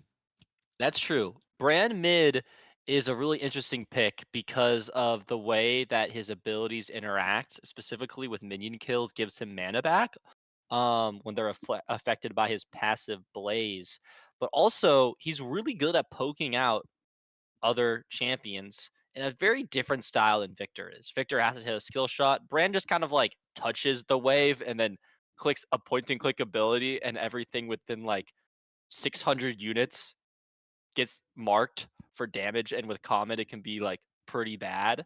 So it's a very almost circular gameplay pattern with that matchup. So we could see it be more for the bot lane, but I think brand mid will be the play with just being a less strong support compared to Morgana with that Caitlyn. I mean, they're just Morgana and Caitlyn. It's kind of like Caitlyn Lux. It's a pretty solid bot lane. I like the way we finished out our draft here. You see, it's the Irelia, another kind of hands check pick that we saw in that top side. Someone that wants to kind of just stat check you, show like run you down, and a good response there. We know that definitely not CB's top laner is playing off role. Malphite is one of the premier off role top laners. That guy Great off has a roll. very simple gameplay pattern: build armor, press R, you'll probably win. Yeah, yeah. I mean, that's for sure. You just do it one time and massive ultimate onto a number of champions. Caitlyn, Morgana, Brand are all great targets that Sejuani Victor can follow up to pretty easily. Along with, again, Malphite, really great into melee team comp, specifically Irelia and Caitlyn. Like, don't do too much. He gets that passive shield. He's going to build a ton of armor. He's going to slow them down. And I think Malphite was a solid pick. No pun intended. Rock solid indeed. Pun definitely intended that time. I'm kind of interested to see once we get on the draft. Obviously, the Morgana brand is still technically up in the air. I do generally agree with you that the brand is going to be stronger in the mid lane than the Morgana is. And the Morgana going to find a better niche in support, similar to, like you said, Caitlyn and Lux kind of pairing up as a duo. But it's going to be another situation where they have a kind of lane bully ADC and a bit of a hyperscaler on the other side. This time, obviously, definitely not CB is on the red half of the map, but not going to make too huge a difference where you are on the map. More matters much more what champions you have and what order you're drafting them in. Yeah, no, I think the order definitely does matter. With the Smolder coming out, it's an interesting pick, right? Smolder is this very much late game carry with the stacks to become like a mini Elder Dragon buff for himself and his team. Um, but champions like Kalen, pretty early focus, can provide a lot of pressure. And with the way that we saw the zoning coming out from Feed the Dream in game one, I can see Smolder really struggling to hit that stack threshold around the third, maybe even fourth dragon when he really comes online, and by then it can be too late for your team is already behind in other aspects. I mean, it's a team game. Yeah, we'll have to see if he can hit that Dragon Practice. The big thresholds, obviously, 125 is one of the big ones for being able to actually get damage down and get more stacks with the explosion behind the Q. But 225 is that's the big mark, right? It's when you get that, mini Elder Dragon buff. It's when you get that execute. And we saw definitely not CB play, this kind of, hey, we have a hyperscaler, we can play for the late game. They don't have a hyperscaler last game, but they didn't do that, right? They didn't play safe, play for the late game. They allowed it to be kind of this back and forth, hands check, high skirmish kind of game, and that's going to benefit a comp like Feed the Dreams that has all these AoE tools, that has these ways to get into your backline and threaten, your picks. You can't just straight front to back them if you're fighting on point, if you're fighting at positions that aren't power points for your composition. Yeah, for sure. And Set, similar to Irelia, is a really strong silent champion that can, if with the lead, be really dangerous. Brand cannot really match this pick. Sorry, not Brand. I mean Victor. Victor's gonna struggle to match Irelia in that side lane. And if they send anyone outside of the Malphite, who again Irelia could just ignore and hit the wave and heal off of, what there's not too much your team can really do from my perspective. Aurelia definitely going to have that advantage in the side lane, that's for sure. Does have to play a little more, carefully come this team fight. But like we said, DNCB, if they are playing around that Smolder, are looking to get him the stacks, their team fight is fairly weak as well. They should be a little more non-committal. It's going to be a pretty tough matchup. We already see Feed the Dream go the distance once with DNCB. I'm looking to see them kind of put this one away early, right? You got the Caitlyn. You have, in my opinion, a one-item power spike top laner, right? She really only needs Bork. That's been true for much of Aurelia's existence, is that Bork is her power spike. That's when she comes online. We talking with Blade Bork, of the Ruin. not Vamp Scepter. It's the Vamp Scepter, the one item power spike for Irelia. The Blade of the Ruined King providing a lot of value, getting that Miss Edge passive will do a lot into the Sejuani as well.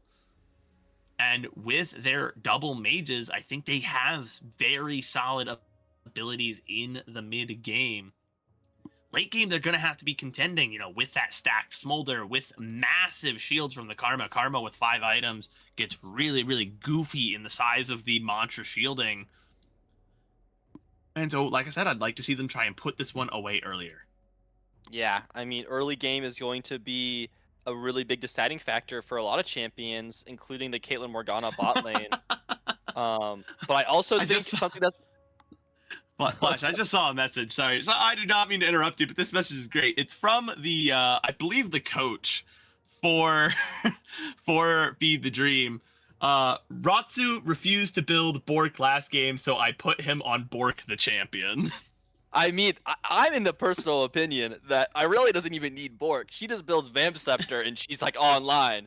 It's like Ezreal building Sheen. All of a sudden, he's like a completely different champion with just a small gold change. While we're in this, speaking of Sheen, speaking of Ezreal, who wants to talk about ARAM Mayhem? We're in a bit of a pause. We can only pontificate about the game for so long before we're gonna start running over ourselves. Who likes the ARAM Mayhem? You played some ARAM Mayhem, Flash? I think it is one of the league's best changes in the last 5 years. I think it's the greatest limited time game mode they've ever done. I would say it's to go as far as it needs to be a permanent game mode and almost replace the default ARAM entirely. I mean, it kind of just fills the role of what ARAM was, right? It's this random game mode where you just pick random champions and you just get to fight around, and it takes that and goes, let's put some more randomness in it. Let's have some more fun. Everyone I've talked to, people who I don't even play League, have tried League because of ARAM Mayhem, and their friends have like got them into it and they like it. They don't play Summoner's Rift, they play like TFT, or they play Valorant, or they play some other game, and ARAM Mayhem has brought them into the League sphere at least a little bit more. Well, while you were talking about that, I decided, And on board of Era Mayhem, let's go ahead and start the game. Casters have pressed the start game button, and we are out onto the Rift, and we can see it is going to be that Brand in the mid lane, like you had thought, Flash. And so we're going to see the Brand into Victor matchup, not necessarily a losing one, for either side. It feels like it's going to be mostly even for a good portion of the game. Where do you see those two sides kind of breaking apart and finding a difference? I think the difference maker will be in this mid game, particularly around that second dragon timer, and which mid laner shows more overall potency with their wave control. These champions really do the same thing after they complete their item of just shoving waves. They probably won't have too much solo kill pressure. So whoever's better at doing those fundamentals will like provide larger long-term leads for their teams, including vision and a number of other impactful stats that aren't just shown through like CS and damage timers. Have to see where they if they can find that impact Oh. off to Rotsu with that Irelia is already pretty aggressive. I was gonna say we're off to a bit of a slower start than the last time, considering we had a kill at level 1 last time, but the top laners once again trying to scrap and go at it. Yeah, I mean, Malphite is one of those champions that commonly is dove within the last few years at pro play. The kind of I figure out how to play against Malphite thing has happened where slow pushes into dives really early can mess with Malphite's scaling and his tempo. That passive is just so important. A lot of players have taken D-Ring. We see it in this game. It's just a way for better farm and to almost be able to make it out of the early game with CS and not getting a huge deficit. Yeah, already a better, start in the top lane there for Muskrats are home. Like I said, did not die at level 1 this time, has kept it relatively even on farm so far through these first 3 waves.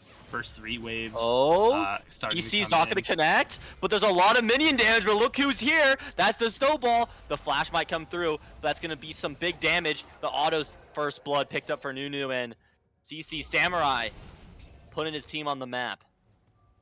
It's a level 3 gank, 2 camp there. On the top side, immediately into the gank. Skipped Krugs, skipped Wolves there to make that gank happen. Is a good use of the Nunu Snowball, though. But look, with that base coming off and that CS diff, Irelia is going to be able to have some sort of advantage here. And Sejuani with a potential flank. Watch this mini-map. Oh, they go forward. Using the net already. Oh, but he flashes over. The flash coming back. He has the spell shield. We'll get the trap. The barrier does fall. The auto attacks go through. Applejack will not be able, but he burns a lot of sums. Applejack burns the flash, but does, like you said, get 2 summoners back. In the meantime, we saw Victor burned that flash in the mid lane. So summoners kind of getting dropped across the board here, and with the dragon up in a minute, those are going to be impactful. Those will be down for our first major objective. Yeah, that's something to keep in mind, because a lot of these abilities are very telegraphed, like the Nunu, and we'll just kind of come in, throw that snowball, will not connect. But like I was saying, a lot of these abilities, the Brand, the Victor, the Sejuani engage, Morgana Qs, they're just very, very easy to see after being cast. And without flash, it's really easy also to just layer that CC come these mid-game fights. But with that being down, like that flash for his first dragon could really go over to the Smolder. And I think his team could really use it, being already down flash on that carry too. It is a, like you talked about, when you talk about CC, it is a Chemtech Drake. There's no balls back from the Nunu. He forces a one more flash. And he's just going to be there on top of them, camping it. And they're trying to give the kill over to him. And they're going to be able to pick up the... Without the flash, he flashes forward with some auto attacks, gets the enhancement, and oh, he steals it with the auto attack. Takes it from his jungler. He's like, you can't have all the kills. And they're going to start up the dragon. Off that alone. Yeah. once again, you get a pick early on in the game. It's very easy to then turn around and start one of these objectives much more securely. Not only did they get a pick, they shoved in that wave. It reset, so there's no real chance for the other team bot lane to Ult rotate comes over. down from Ratsu. He knows that the no flash is available, but look, he flashes, dodges Apple on the Sejuani here. He's trying to auto attack. He will get CC'd up. He's at 200 HP, secures the kill. Auto, the 2-level difference from Applejacks, and he's not able to get it. The CC comes through again, and he has almost no mana, but the healing coming out from the Conqueror and the Vamp Scepter secures a double for him on the top side. Whew, what a play. And just like that, it is now 5-0 the kill score, a 2,500 gold leads, while the early game, pre 5 minutes seemed to be going better for DNCB. Post 5 minutes has been disastrous. You mentioned it. I talked about Blade of the Ruined King, but it is actually the Vamp Scepter full build for the Irelia coming through. The amount of healing that they get meant that Sejuani, even though Sejuani is a good damager, is good at skirmishing early on in the game, just had no chance to kind of sit there and fight, because you're always going to get out healed. Yeah, that's the toughest part, right? Playing against those melee bruisers, champions like the Riven, champions like the Irelia, right? You start a fight, and once they get stacking, it's really hard to do those extended engages. And Irelia already has 1,000 gold lead within themselves. And Nunu, potentially another top lane gank on the mini map, but I think Malphite with that ultimate will actually burn the flash instead. Malphite, no flash. You do have grubs coming up in a minute. Oh, You'll get a gank in the mid lane. Applejack. No. Ooh, good flash from Malbethos, though. He holds it until he sees the Sejuani animation, and this guy is just going after everyone. Samurai on this Nunu just rolls these snowballs in, and he just doesn't miss. Yeah, you're seeing once again that the difference in the summoner spells. Malbethos did not have to burn flash earlier, and as such has it for when it really matters, able to dodge out on the gank. The gold lead still at about 2,500. Oh, ultimate comes out. Samurai continuing to just constantly gank these lanes and not really being punished for it. Not that far behind in farm when you consider how many lanes he's been able to roll a snowball into. That is true. I think it's difficult for champions like Sejuani, who are considered in my eyes as econ junglers, right? Them and Jarvan just don't really farm super fast and don't really scale super hard with gold compared to the likes of Nunu and Graves, Shyvana. So Nunu's able to just go around the map and be like, I don't care. You go farm. I want to just go impact every lane on the map. And oh, Applejack finds the flash. The ultimate comes down from Victor. That will be secured over for Momo. Looking strong on this Victor, turning that goal lead over. Yeah, Samurai now has to be careful. Is committing to these grubs despite losing his mid laner. Ratsu is going to rotate down, but it is odd numbered here. You have an overload. It should be a 3-on-2. The NCB should commit with all three of their members and fight here, but they're going to back off.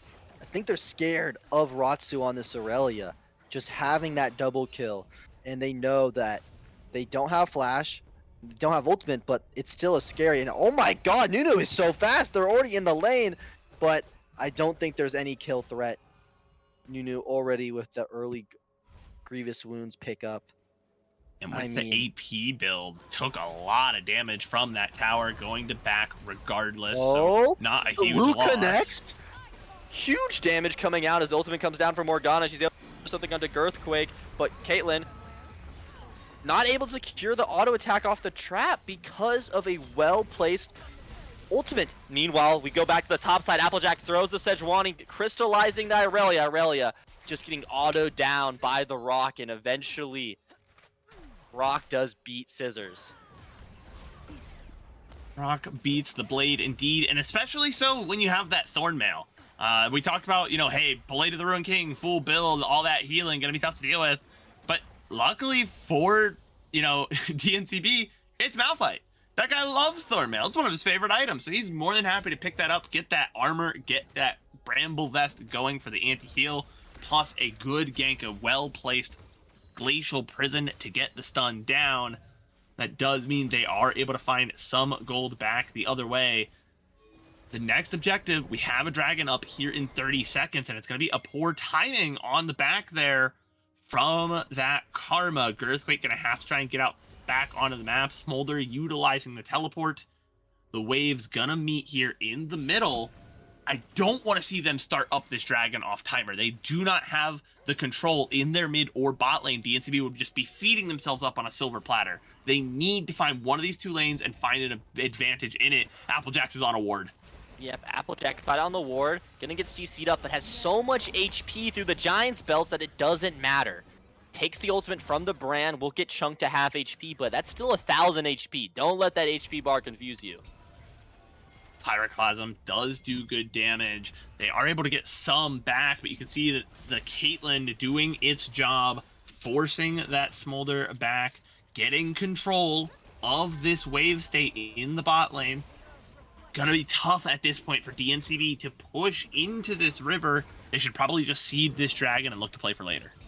Yeah, and it looks like that's going to be the call coming out from that Sejuani. Going to just give it up, go for some other things on the map, but that is 2 dragons picked up for Feed the Dream. Irelia does come down to capture this, and they look nice sidestep. The flash isn't getting forced out from Momo. Great sidestep, though, and they look to catch the Caitlyn here. Not sure that he necessarily needed the flash. Oh my god, what a miss. Great flash from... He comes... Oh my gosh, what a great play from this Caitlyn. I gotta glaze that for a moment. Like, those are the type of plays that if you make can really keep your team in the driver's seat. They're getting desperate. Looking at the wave state, is up just over 2 waves worth of minions there in that bot side, farming up, able to amass a small gold lead for their bot lane. Is going to be important moving forward. He flashes on top of him with the ultimate cast and just gets all of this up, but it's not enough, and he's able to secure the kill, turning that around in the 1,000 gold lead for the likes of Victor. Getting another item completion, equipment completion, 86 stacks, already finished the first one, looking for another. It's already doing really good off these 2 solo kills. And Irelia forcing the flash in the top side of the map. It's interesting there from Samurai. Maybe a tank Nunu would have been able to live through that, but completely itemized into AP. Thought that maybe you would pick up the kill, but that Victor was mostly full health. And Victor, as a mage, tends to be on the healthier side, even though is building a Luden's build there in the mid lane. That's not traditionally what you would expect out of a Victor. Regardless, though, just uses the shielding to live through. Forces the flash out, and Mystical Chaos are going to throw that down. Not going to connect through. Gurf takes some good damage here, and he's so low. He wants to follow up. Alpha has to respect the Nunu. Just has so much healing off those minions too. They turn their eyes onto the Brand though. Brand does have flash up, is under his tower. I hope they don't force anything. Brand's a really good mage for punishing, bad positioning, punishing your opponents for an ill-timed dive. So they're just gonna smartly call it off. Nothing to find there in the mid lane. Get back out of the map. See if you can steal a camp. You know that the Nunu is on their bot side. You know that they just backed. Forces the shield comes out, and Mystic able to get some good CS there, and that's going to be Applejack with another CC on a road. Loses the stacks on the Irelia, and he's going another kill picked up for Malphite. He might be down by 50 CS, but on the board. And again, if you're playing off lane, this is kind of, you don't want to be down this much farm, of course, but this is a really good understanding of how to play a weak side top laner. Malphite doesn't really have to contest, doesn't really, need to be looking for fights, doesn't need to be looking for the gold. Because you see right there, Malphite does what they do. Even if they are behind, Malphite going to be more than capable of just pressing R. Yeah, I mean, it just happens so fast. He just uses all of his resources, which just happens to be his ultimate, right? Dashes forward, knocks up, provides the needed CC and damage for his team. And Victor does the same thing. Doesn't even have to burn his ultimate. Just throws out his basic kit rotation, and they're able to burst down the relatively squishy Nunu. Ultimate comes through, connects onto Smolder. He forces the flash. Another CC comes through onto Alpha. He will get rooted down, but that will be a great solo kill for Rozo. A bit of a miscommunication there, maybe between their bot laners. Should not have been pressed up so far. Get caught by the Irelia ultimate, which allows them to re-dash. This is why flash early is a mantra you will hear at a higher level. If you flash early there, you dodge the Irelia ultimate, you do not get slowed by it, you do not take enough damage, and you do not get marked, which gives the Irelia the second dash. And you're well out of her engage range, but waiting to get hit by the Irelia ultimate and then flashing over it means you were already marked, you already took the damage. Girth will get solo kill down, and no flash available for Ratsu. He is really low, 200 HP. Q comes through with the Essence River, will secure the kill, but he did pick up 2 plates during that sequence. The plates are fine. I think diving a Karma is a poor idea. Trading yourself for the support, trading yourself to the enemy AD carry who had been kind of pushed out of the game, 2 deaths, down a bunch of farm, giving him that 300 gold, giving him a stack there as well. Just not worth it, right? Go ahead, get your plates and back away. You've taken your win. There's no need to get greedy there. Yes, you traded 1 for 1, but it's a bad 1-for-1 trade. That's going to be picked up onto Applejacks. He will dash away. They're trying to go in deep, but he's really low. He has to ultimate for himself to get the shield, but he's going to fall down. Flash force from Morgana. Victor out of range. The TP comes through for Brand, and they turn their eyes to the 3rd dragon of the game. Definitely not CB. Definitely not going out without a fight. Gonna continue to find plays here. Again, using that Nunu's squishy build to kind of punish them. They over position, they over index into the damage. Brand pops down the stun. He will get his passive off. He's up down to 300 HP, but the level difference between these laners is showing a lot in the auto attack the Q. It will be a solo kill for this Malphite in the top side. Off-road, but not underperforming. Roadso going through another fight. Meanwhile, he's going to get a stun. He will not get CC'd. He does not have flash. 200 HP, 100 HP for this Victor. He's going to stay alive, and with that Conquer stacks up, he can just get some free autos. Unlikely that either of them will be able to secure a kill. Yeah, it does force out multiple flashes there, so you're going to call that a bit of a victory. Trading an ultimate for a summoner spell is almost always a worthwhile trade. And in the mid lane, they are able to get at least 1 charge off of this Herald. They're looking for a second. Yeah, and that's going to be over 3 plates just on that second tower alone, and they look to find something here. Malphite is on the way. Makes a chaos don't see the Malphite yet. Into the Malphite. He's there. He's trapped. He's stuck. That's going to be a Smolder kill on the board for another one. 2-2-0. Swings the goal difference away from that Caitlyn. Yeah, again, we're giving over another kill to the enemy AD carry, and just what aggressive positioning. There's no need to like move towards the jungle there. You know where your team is. You don't know where that Malphite is. You have to recognize that we don't know where topside is. That means they could be in any given brush. We have to be playing a little more careful there. We didn't need to press up into that tower. Staying in the lane, using your range advantage would have been more than enough. And speaking of playing forward unnecessarily. And Roadsu's caught out. He forced the flash too, and that's going to be a really well use on Applejacks again, getting that ultimate, getting that flash. Might not have a ton of heart steal stacks, but he is active on the map, and Momo. Flash, what is that? 4 deaths for Rotsu? Is that 4 glacial prisons to the mouth that cause 4 deaths? Or it's at least 3 of those are off of glacial prisons because you're stepping forward without the vision to cover yourself. You have to be careful.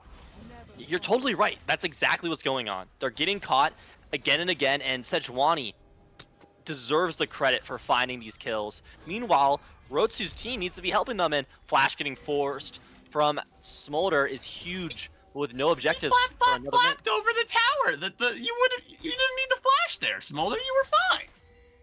I think he was afraid of it running out and him getting collision pushed backwards. It's okay. It's okay. Better safe than sorry. I did just talk about flashing early, so I suppose I'm not gonna fault them too much for that one. As we can see, we're looking for the Baron as the next major objective. I don't think either of these teams are the type or in a position to take it off of spawn, but with a couple of picks, something like the Brand plus the Morgana can actually do quite a lot of damage to that Baron pretty quickly. So I wouldn't be surprised to see one of these two teams overloading the one side of the map, trying to play for a pick and then set up. Otherwise, we don't have another major objective for till the Dragon, which is in about 2 minutes. Yeah, I mean, with the 2-minute timer for this Dragon, both these teams are looking for picks around the bot and mid side of the maps, and they're just hovering from Sejuani. Doesn't really care about the camps. Just says, hey, I'm going to shadow my Smolder and make sure that they're safe, that they can start stacking up. Because I believe we're sitting at 141 stacks, which is far from that execute passive at 225. Does not have the execute passive, but does have the fairly necessary 125 benchmark, the one that gives you the splash damage behind your Q, allows you to pick up not only one stack from getting the minion, but also another stack potentially from hitting a champion behind it.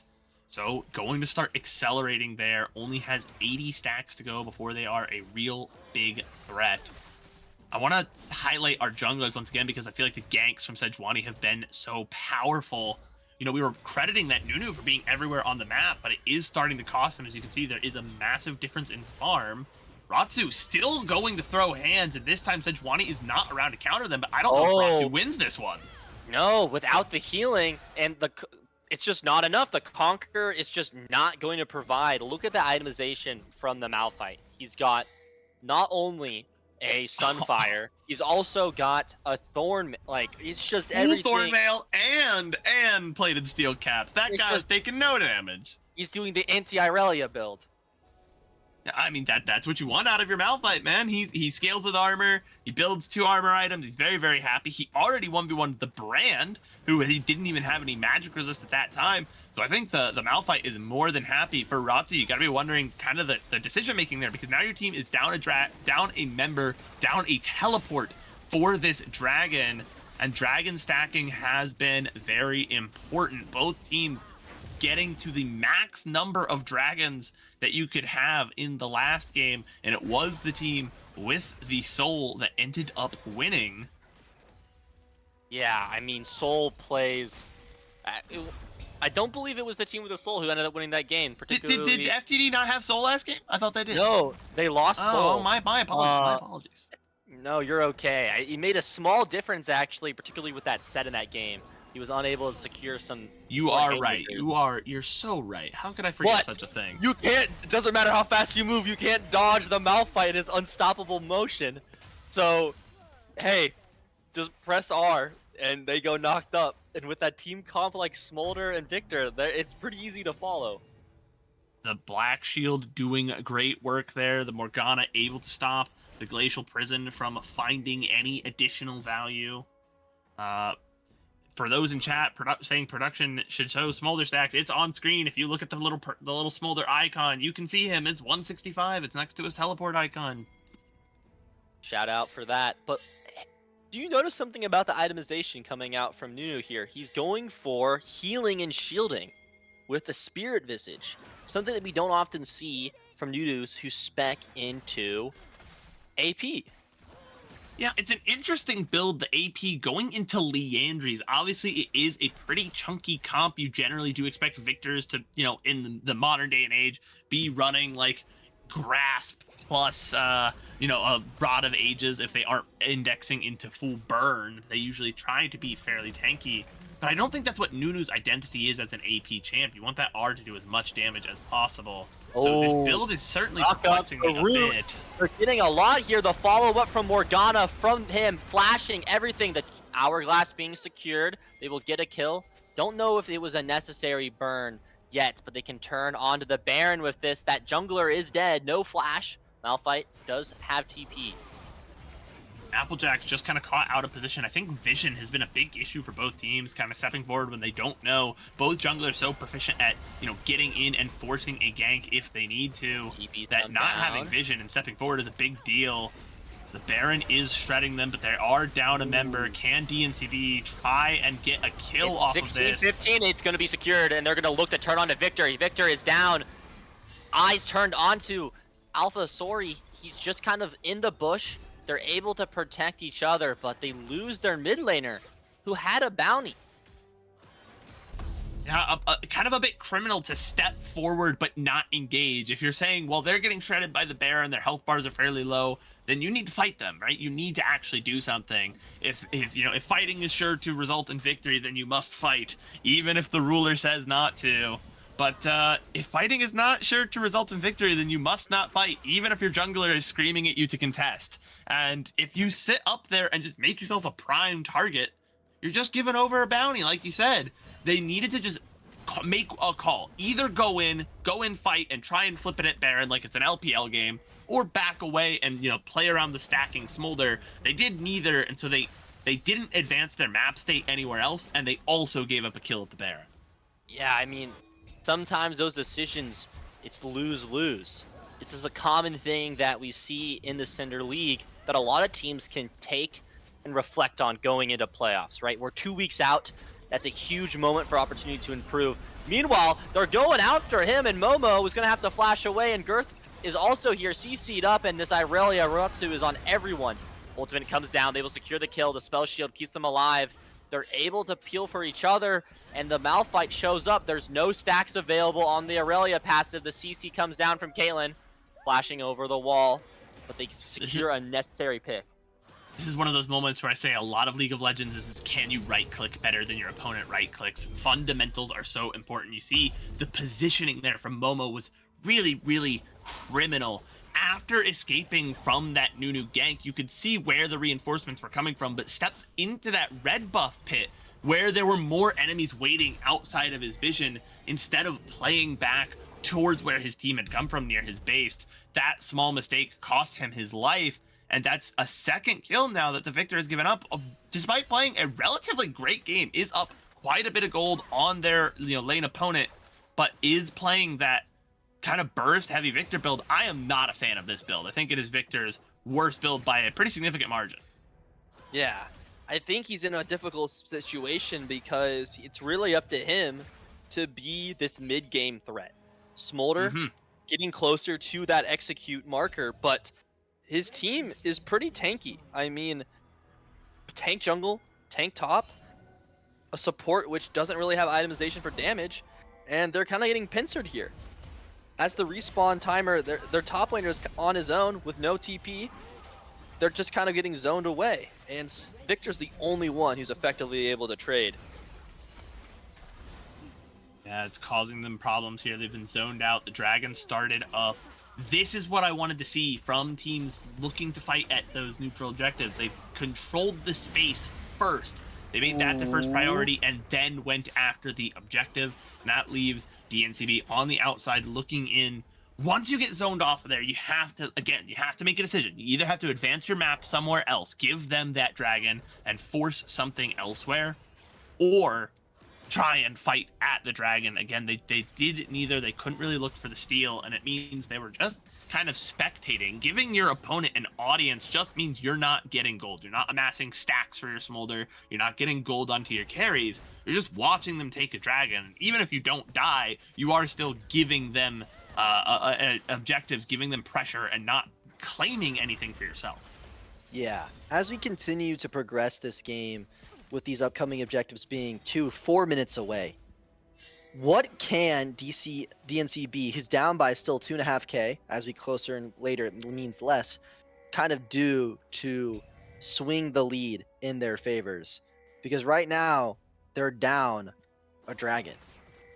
So what they need to do is they need to continue to give Smolder lanes farm in. He is so close to that 225 mark. His team is 218 right now. Oh, once he's at 225, A dive under tower, he kills him, solo bolo in the bot lane? Sorry to interrupt, but that's going to be a huge pick, and Sejuani burns the ultimate onto the Morgana, or I believe onto the Brand mid.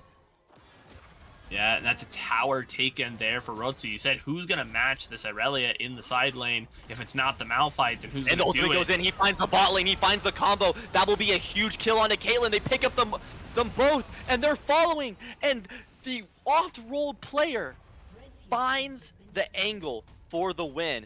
But they don't have a wave, I believe. Or if they don't have a wave right now, and Irelia's just ending the game. Irelia's just like, okay, I mean, you guys do what you want in the mid lane. I'm just going to take your inhibitor. I'm just going to start getting your tower. And so now they're going to lose a lot. This is what I talked about, affecting the map, getting your map state going. And This she is what TP's you out. need. Insane. Actually criminal that Ratsu Absolute survives that. Absolute cinema. I'm in awe. What I was saying about the win condition for DNC, they kind of hit it. That Smolder is at 225 stacks. Any game is winnable with a stacked enough Smolder. Now what they need to do is when they are at these objectives, when they are in these choke points, you have a Malphite, you have a Sejuani, go forward. Once you have a bunch of enemies locked up in the same position, you need to get that CC down. You need to buy space for the Smolder and let Smolder just free hit. If they can do that, it's a surefire victory for DNCB. But we just saw there in the mid lane, it can't just be over nothing. They got a bunch of kills, sure, but all that got them was kill gold. What'd they lose in response? They lost 2 towers, 3 towers, because one of they lost a Nexus turret, and they lost an inhibitor. So they have this lane that is now permanently being pushed in. Normally, I'm not an advocate of taking 1 inhibitor with 2, outer tower or 2 inner towers still up. But in this instance, it buys them so much time. They've already kind of let the opponent hit that kind of stacking mark. And so it comes down to, can they find the objectives? They almost leashed the Baron, as they're going to see a massive thing going on to him. He flashes out. He has some space. It's 3K, 2,400. That's going to be secured Baron for red team. They're looking to get away, but look who's on the other side of the map potentially stopping this. That's going to be this Ratsu going to be hitting this mid lane tower, and Samurai takes some damage. The flash forward comes out from Brando. He gets popped by the Victor, and Ratsu is in the middle of this. The flash forward comes out from both of them, but Smolder is here. Smolder is connected. The Q comes through one after another. Smolder will fall, but they're looking for him. They're trying to find. Girthmaster will stop him and protect his team. That tower actually, I believe, is out. Oh, it didn't fall, but still, they got the Baron. And the Baron buff is big. It's going to buy them a lot of space with their inhibitors down. But in terms of the map, they only have 3 towers taken. They've taken the outer tower in each lane, but have not been able to push on past that. Yes, they have their Smolder at this, high objective, but they need to be playing the map. They took the Baron there, but they kind of paid another heavy price for it. At least this time, they got something back that was worth more than just a couple of kill gold, just a couple of death timers. They actually got a pretty big major objective. It will not be on their Smolder. That's not a big deal. He should be with his team anyways. I want to see them actually split their comp in a sensible way. Or if you are going to group up, you need to be willing to pull the trigger. The dragon is up in 6 seconds, so we're going to see them here at this river. What does FTD do? FTD is going to try and give the dragon force mid. So DNCB's got to take this dragon quick, and immediately everyone needs to rush back to the base. And they're going to push this down. They're already inside the inhibitor. But the inhibitor's already down. They forced a wave where, okay, you pushed in a wave, but it didn't even get to the towers. You got to an inhibitor that you had already destroyed. You've taken a bit of space, but I would have liked to see them push for that top lane rather than the mid lane. Yeah, I agree. I think top lane would have been the move. Irelia ran top. They're level 19. They're very strong. Full build, for context. No item slots remain. Meanwhile, Malphite doing pretty good himself. But look at that bot lane. Look at how many super minions are over there.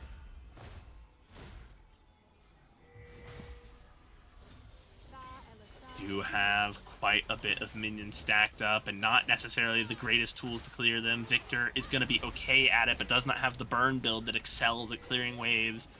Has this, burst heavy build. Has done work into his opposing mid laner, it must be said. But they're trying valiantly to defend this top tower with the crystal growth on it. It will fall rather quickly to the hands of the Caitlyn. And so it is Victor covering the 2 other lanes. It's going to be pretty difficult. Yeah, and Irelia is posturing as a threat, but I think it'd be better to have her be in this mid bot side and be so much scarier. We know that she has the capacity right now to kill anyone. We're going to see them go up, and that's going to be Caitlyn getting caught out here. A huge pick. No objectives are up for another 3 minutes, but that does relieve the pressure that definitely not CV feels with inside their own base. Gonna be another This kind of long, drawn-out end game here. Oh, the ultimate macro comes through positioning from is Ratso. He holds the W. He gets CC'd up. He can't go anywhere, and Samurai has to walk away. Does not connect. Not enough movement speed, and will fall. And that is a huge death for Feed the Dream. Yeah, it's another death, here. Luckily for Feed the Dream, there's no big neutral objectives out. And, no one on DNCB is going to just sit there and kind of overextend their waves. They're not pushing, out really, really hard. And so even though they get another kill, they've evened the gold back out. You can see it's a 200 gold lead. What does 200 gold mean at 35 minutes? It is less than it is a couple of control wards. It is certainly nothing. But that does mean they are, not even with a kill, even with a pick, they're not able to push these waves and take these towers. And so Feed the Dream feels so secure, at least until that next Baron or the Elder finally comes up, that as long as they don't throw, as long as all 5 of them don't die, they're still in a very solid position, because all they need is one good fight, one slip up from DNCB, and they can charge down the mid lane and take out that base. The same cannot be said in reverse. Yeah, and we're seeing a repeat of game 1, right? We're seeing Feed the Dream might be even in gold or even behind. They might not even get the soul like they did last game, but their map pressure is so much greater. We had so many more towers taken by Feed the Dream in game 1 compared to Definitely Not CB, and we're seeing almost a repeat of that with this pressure from the Irelia, just like the set. Game a little bit more controlled this time, it has to be said, but still some chance for some shenanigans to break out here at, we are in the hyper late game. The Smolder is now quickly approaching the point where it is no longer just the 225 getting the percent health true damage. That damage is ticking up, but so is the execute threshold as well. Going to be very, very difficult to avoid getting executed as he pushes up here to this 300 stacks. Makes him a serious threat. Flashes onto the Smolder, though. The CC is not connected, though. He flashes around. He's away. He has his passive. He gets the auto attack. He gets the burn, but his own team is having to contest in the mid side. They're going to pick up the kill onto Irelia. They look towards the mid lane. Here, there's a fight going down. Caitlyn is very low, will fall. Nothing else can be done. Victor is just putting his eyes on these minions, keeping everything around, and the CC will not be enough, and he gets out with barely any HP to remain. And no hard CC to come through, and that means a free teleport there for the brand. This is looking tough for Feed the Dream. With Dragon in 20 seconds, Soul, by the way, Hextech Soul, they just cannot secure the kill. But again, they found that inhibitor in the mid lane. They gave up a kill. They're going to give up this Dragon here, I imagine, as well.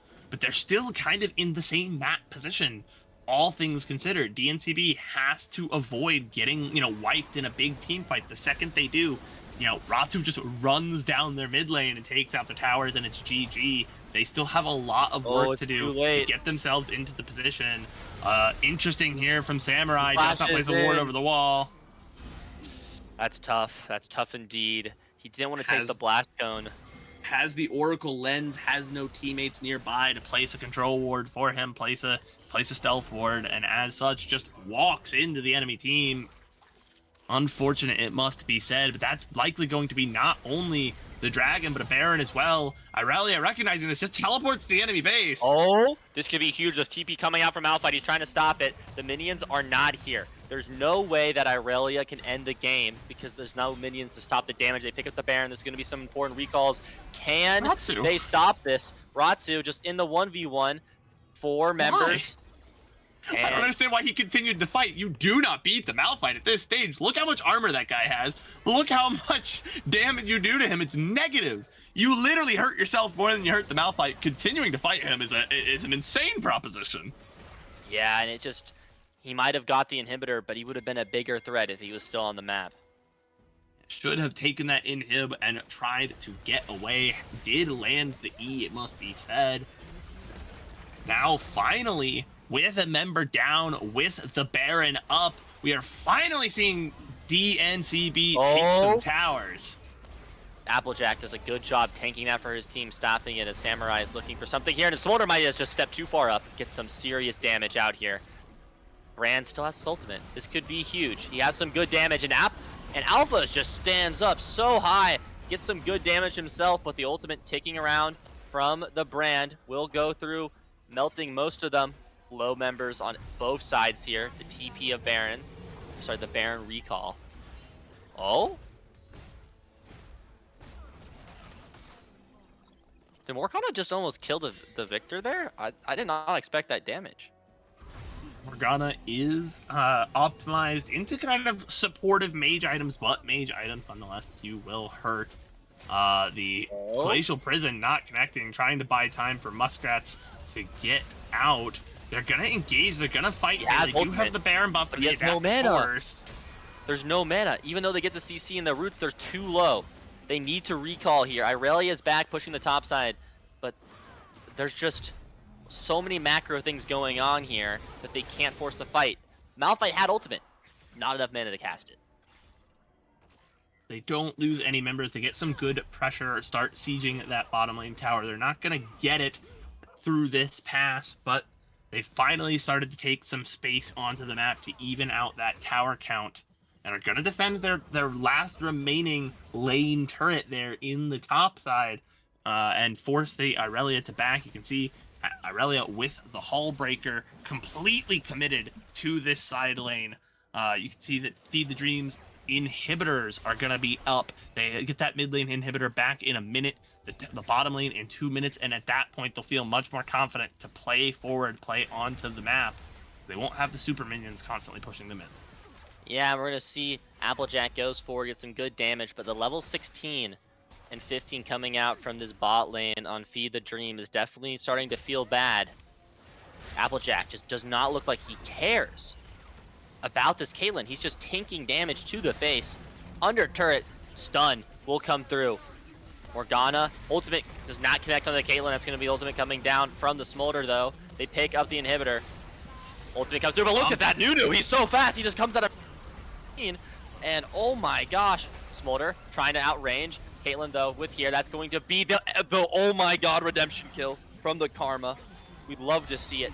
And they're going to be looking at these inhibitors and just saying, nah, the Nexus is more important, and that is Smolder with the execute onto one, potentially onto two, but look who's on the other side of the base. It's gonna be Brand. He picks up two, he picks up three. The only member left is the Malphite, and it's gonna be a quadra for him, but look who's on the other side. It's gonna be a open Nexus and a Malphite who can move so incredibly fast, but can he move faster than this Nunu though? It was such an insane happening that we just witnessed there. On one side of the map, you had a 1v1 at Nexus, and the other side you had a 4v4 at Nexus. Pyroclasm does so much work. Everyone standing on top of each other makes that Brand passive. The Blaze, stack up, get all three of those stacks, get another burst of damage. He hits that so many times. Now the Nunu is going to try and sneak in and backdoor, or at least take one more inhibitor. There's 10 seconds on the respawn, actually 5 onto the Karma, but he's not going to be able to do it. Malphite, the Rock, seals the hole that is in their base. And Muskrats are home doing admirable work, yeoman's work as they say, keeping DNCB in this. Played fairly admirably last game. Again, is playing off role, so shout out to them doing their absolute damnedest to keep this team alive. Has been the only thing that can stop this Irelia, it would seem. That or a Glacial Prison to the mouth. The Dragon, the Elder Drake, again being the 8th Drake of the game, is the next thing to come. Though. He's forced to flash away. He gets CC'd again, and Samurai is getting caught out inside the Elder bush. Drake. It's up in 15 seconds. This is criminal. As a jungler, you cannot be in the enemy jungle with no vision. Look at the vision. There's no vision in that jungle. You didn't know where they were coming from. You didn't know when they'd be there, and you knew they were on their way because it's Elder Drake. Who is gonna stop them? They leave the Malphite at home so that the Malphite can 1v1 the Irelia, and then they take this Elder Drake for free. Yep, that's going to be Brand trying to walk through and get his ultimate down, but he's getting zoned out, and Caitlyn, they're just standing there. That's going to be Elder Dragon secured. The TP comes through. They get a huge damage on the... And he is going to just see, oh my god, Aurelia's here. They're going after one. They're looking for two. They pick up the team. That's going to be Morgana, going to be basing. Helps nothing And they have all 3 members. They have the Elder Dragon. The mid laner's alive, and it's just Morgana sitting around doing nothing for that entire fight, going mid. And Morgana backs away. The rest of the team commits to the fight. The teleport in is matched by the Malphite. I believe this should be game. 45 more minutes later, this should be it. And Samurai comes down again, and he just is so... Oh, huge ult. Will it connect? No, the old Elder Dragon will save him. But guess what's back? It's the tower. It's Tower 1 and Tower 2. Do they have enough time for the Caitlyn to respawn? They have one minion. Nope, that's just gone. I take back everything I said. That is going to be putting us to a game number 3. Another 46-minute banger.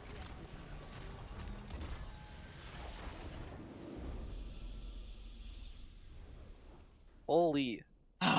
That was certainly I would say, you know what, I'm gonna give it, it's a cleaner game. One team jumped out to a lead, used their lead to kind of continue to amass gold. They were losing out the positioning game, that kind of macro game for the most part, but they were able to get gold into their carries, get themselves into a position where they could at least consistently win the fights around the objectives, and that is what ultimately mattered. I think it is possible to maybe win a game before 8 dragons, but these teams are committed to getting the maximum number of dragons you can possibly have in a game every time. They love... I'm surprised we're not going for multiple elders at this point, Flash.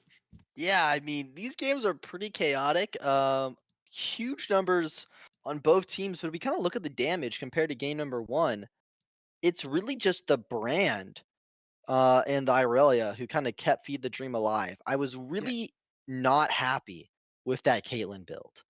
Yeah, the Caitlyn build definitely left a lot to be desired, and did sort of their job in the early game, but didn't bully the Smolder hard enough in lane. It is to be said.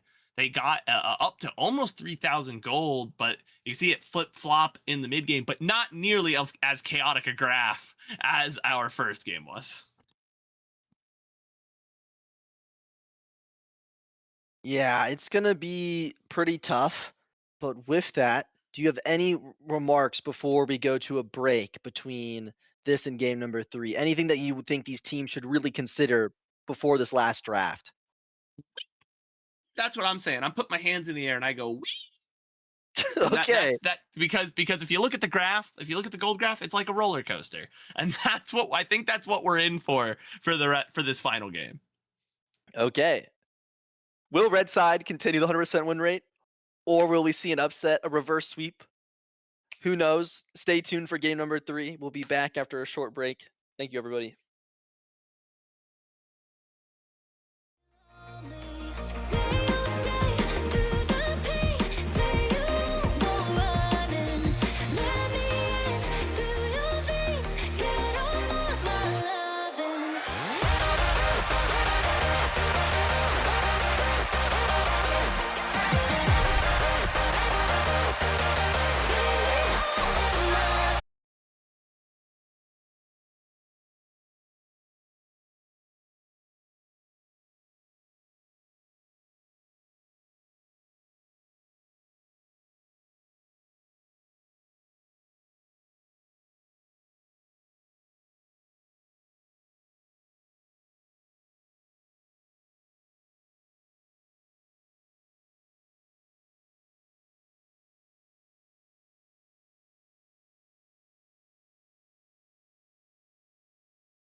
Hello, everybody. Welcome for game number 3, the last game of the night between Definitely Not CB and Feed the Dream. We have another side change with Feed the Dream back on red and Definitely Not CB on blue.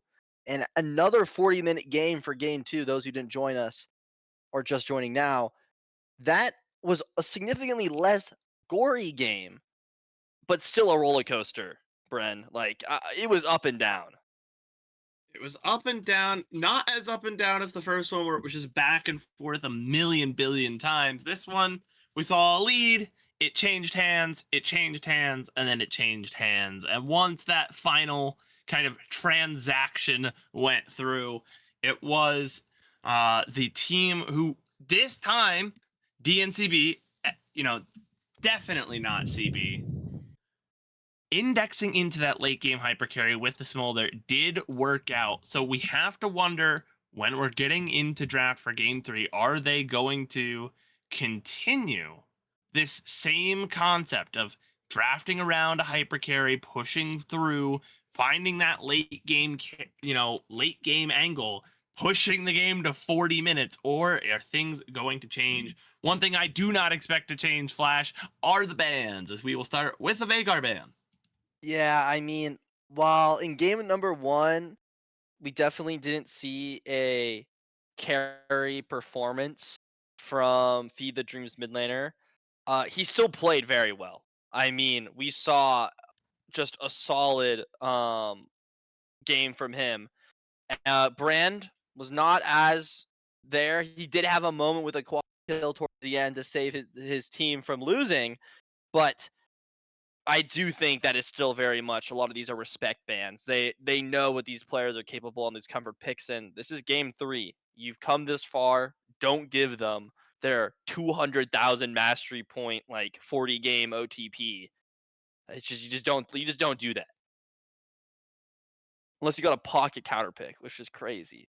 If you had the counter pick, you'd imagine they'd have left it up early. That's one of those things, though, that you will talk about in longer Fearless series. I don't think it applies as much in a best of 3, but in best of 5s, you'll see coaches.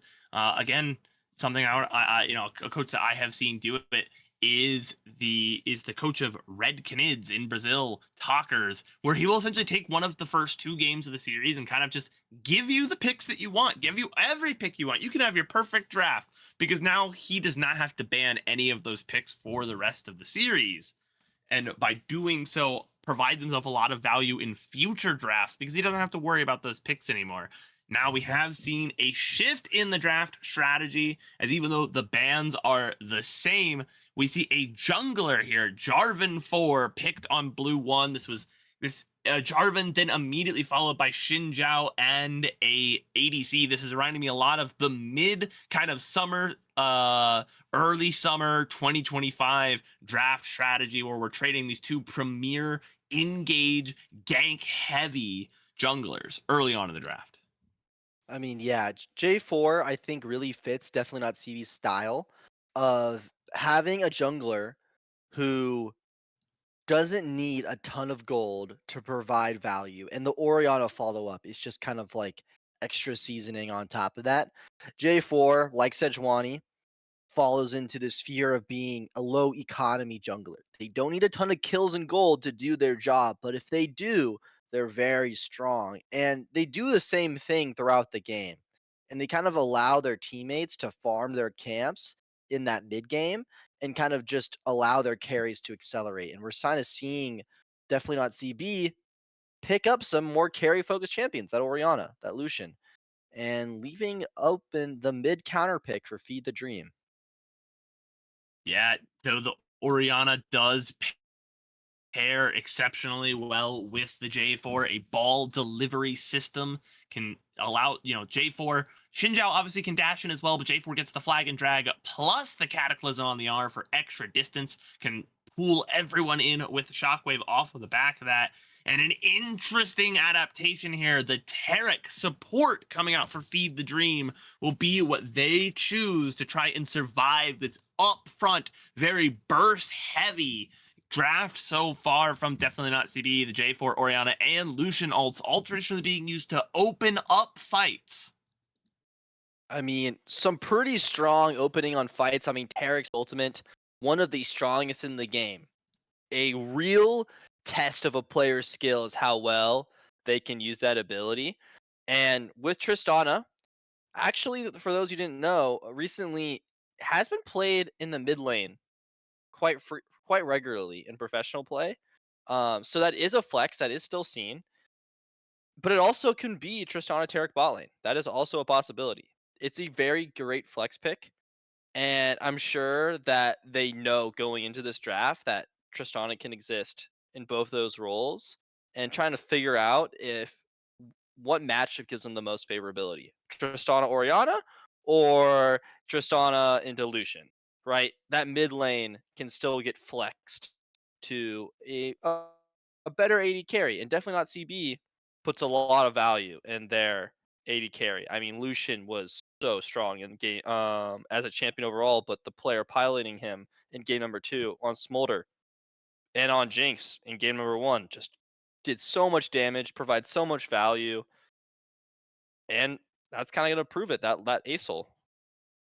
Aurelion Sol is an interesting pick here in the mid lane into the Orianna. Orianna bullies very hard early on. Asol needs lots of time to stack, but if he can get to that, those massive stacked up Stardust ultimates, it can be, very, very difficult to deal with. A huge team fight tool, and does tend to do well into the Orianna, once you get later on, because outranges the Orianna by so much, can use his ultimate onto her well before she can enter the fight. So I wonder if they're going to play around that. The game plan now, we see a Thresh and a Lowy to finish off the lane, or finish off the draft rather, for Definitely Not CB. Thresh, I am a personal big fan of as a support, one of the most skill expressive, high tier supports in the game. I really think a good Thresh can be just so difficult to play around. Not necessarily a perfect pairing for the Lucian, but will be fairly good at his job. Mordekaiser, the top lane counter pick in Red 5 for Feed the Dream. I mean, Mordekaiser into Alawi is a really great pick because of the ultimate sending you to Brazil, as it's commonly referred to, but also takes away the tentacles, which is a lot of what Alawi relies on with those conquer stacks, with those abilities to get extra damage and equalize trades. Alawi has kind of seen a lot of resurgence within lower MMRs, and it does quite well and struggles in higher MMR games and lobbies to be a real carry. But if they're able to get to fights early and set up a base, they just can dish out so much damage and have so much healing off Conquer. Mordekaiser, see, here's the thing about the Mordekaiser Alawi matchup, is that is, on the surface, that is what you're thinking, okay, yeah, if I just R her after she Rs, then she loses all her tentacles. But it becomes a cold war of neither top laner wants to use their ultimate, because if you send her to the death realm first and then she pulls your soul, hits you with the R, now she's not trapped in there with you, you're trapped in there with her. And so I imagine we're gonna kind of see this back and forth where neither top laner wants to commit the ultimate. That is true. I think it'll be interesting to see how Xinjiao approaches this game, because as he scales, he kind of outplays what Jarvan does, and he's able to just accumulate a lot more resources and is a more traditional AD bruiser jungler who can just be really, really tanky and displace many players through his use of his ultimate. And it'll be interesting to see if he uses that to his advantage. That very ultimate, though, is something that kind of props up his tankiness higher than you would expect it to be, because of being able to dodge out on damage. And while it might be able to do things like mess up that Lucian ultimate, Lucian himself is a relatively short-range ADC, can chase down the Xin Zhao. And so more than ever, something I have harped on the last 2 games is some pretty criminal positioning from some of our players. I think positioning is going to be so important this game. We have the threats of multiple ultimates with displacements, with, you know, the ability to trap people into C. We have a Thresh hook. We have multiple ultimates that care about ranges and timing. And so because of that, both players on every position are going to need to watch their footing. Yeah, and we're already seeing this early pressure from a lot of these matchups develop, specifically in the mid lane. Orianna is one of these champions that, because of the additional damage her passive autos give, is able to bully out a lot of mages early, especially champions at scale like Aurelion Sol, who wants that level 9 power spike. Yeah. Aurelion Sol, not necessarily adverse to a scrap early, does like to get those full charged Qs, but like you said, the damage from the Orianna passive is going to be very difficult to deal with. Lots of little chip, lots of good trades to come through. In the top side, we see the Test of Spirit coming through to do the same there. Yeah. I'm thinking, quite possibly, just maybe, we will have the quietest of our 3 early games so far. Both teams kind of content to size out the map. We don't necessarily need to commit to fighting. Onto it. He's going to not have the W as it comes back, but again, this is that Orianna auto. Doesn't even have to burn the flash to pick up the solo kill. Her damage is so under expected. Yeah, you go in, you have to burn the flash to get away, and you don't get away. Should have just committed to dying there. I'm not really sure I understand this. Malbithos, one of the higher mid laners in terms of kills and damage, so we know that he's willing to scrap and fight, but you have to recognize that you're on a hyper-scaling champ. You do not beat an Orianna. Very few champions beat an Orianna in the lane. Clockwork Windup, like you mentioned, such a powerful passive. That damage ramps very quickly, and once it gets going, you have to really watch yourself. Now we're going to see some action in the bot lane. Yep, that's going to be the CC. That's going to be the knockup. He's going to try to get onto the Lantern. He will take it out, and that will get him pushed. But look at the camp difference. We're already seeing that show. Scuttlecap is available on the top side of the map, and the CS difference is going to develop further as this Tristana Lucian lane will get those recalls, but already down by 400 gold. Yeah, interesting to see, you know, the Tristana not necessarily a traditional late game hyperscaler, does obviously get the extra range as the game goes on, makes the game easier to play, but is kind of getting bullied out because their team doesn't really have anything to do in this lane. They can't force the Lucian away. Lucian is the premier kind of skirmish, you know, quick trades AD carry, even more than some of the more traditional lane bullies like Draven or Caitlyn. Lucian's fine to take short little trades and then back off. And because of that, it's been very hard for them to find their footing in this bot lane. Tarek obviously not providing that much to the team at the moment. You know, ultimate, a huge part of his kit. The healing, obviously able to keep his team safe, keep his ADC healthy. But in terms of engage, there's not much to find. They just have to clean up on the back of these waves. And you can see a lot of minions being lost to tower. You have to understand how to farm these minions while you're under tower when you're in a pretty difficult matchup.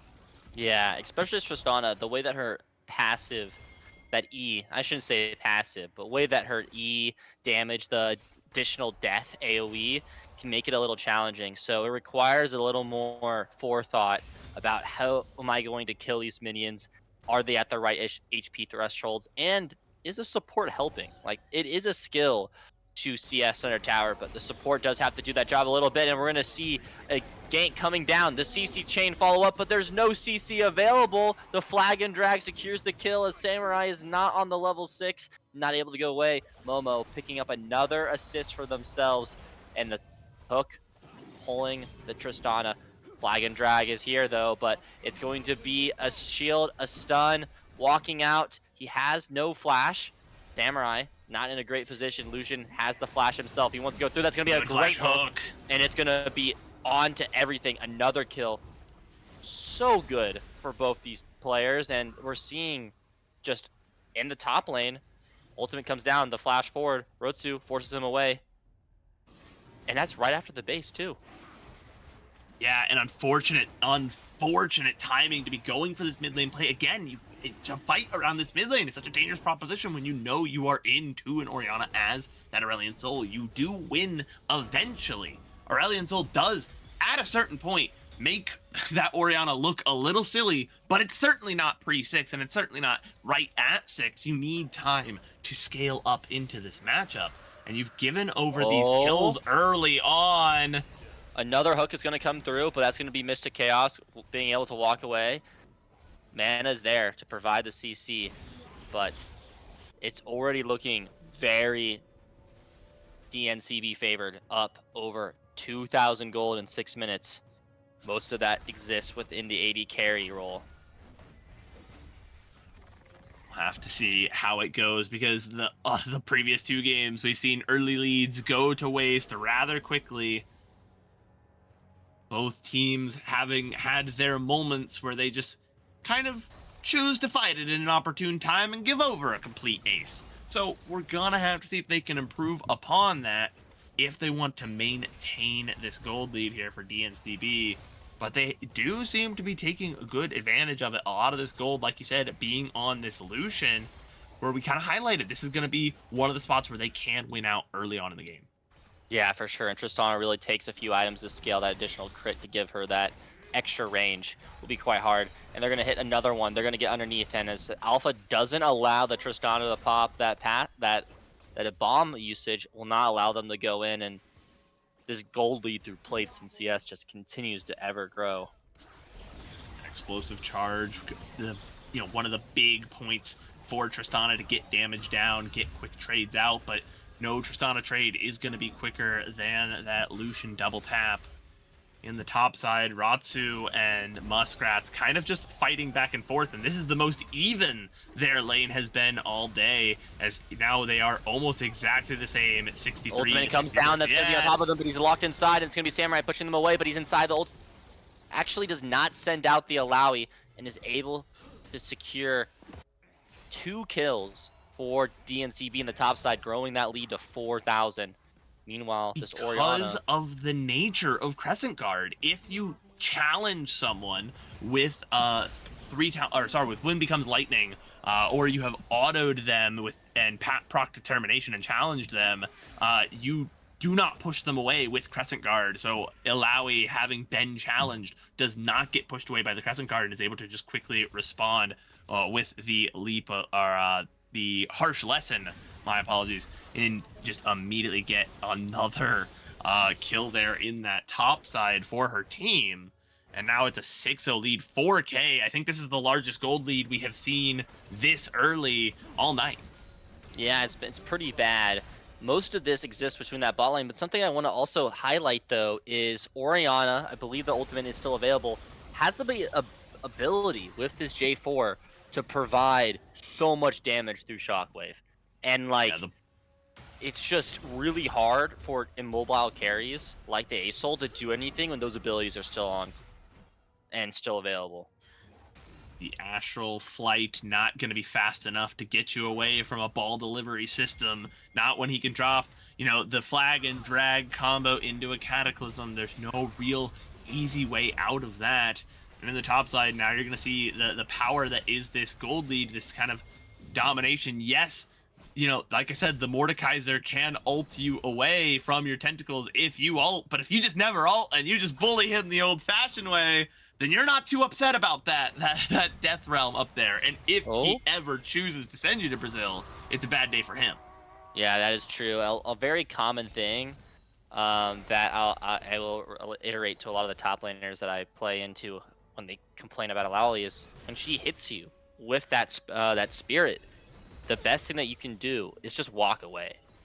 Because while yes, you can take damage while the spirit is up, if you do walk out of range and you allow, never mind, we don't even down the ultimate, they're going to look to get a kill onto the Lucian. He will fall a huge bounty for Tristana. They look to turn onto this Thresh, but he is away, burning that flash. Exhaust still available.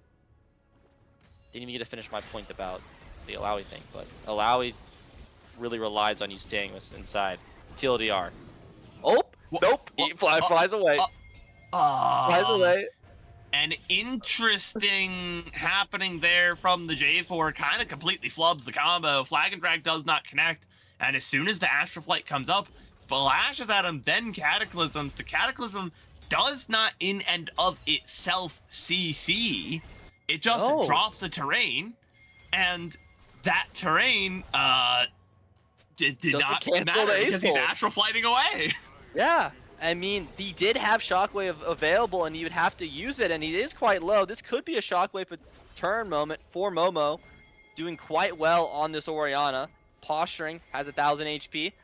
Samurai is here, looking to go through. Shockwave is available, getting used. It's going to chunk Samurai down. He will get taken out by Alvasori. They look to turn to their eyes to the Dragon. 4,000 gold lead.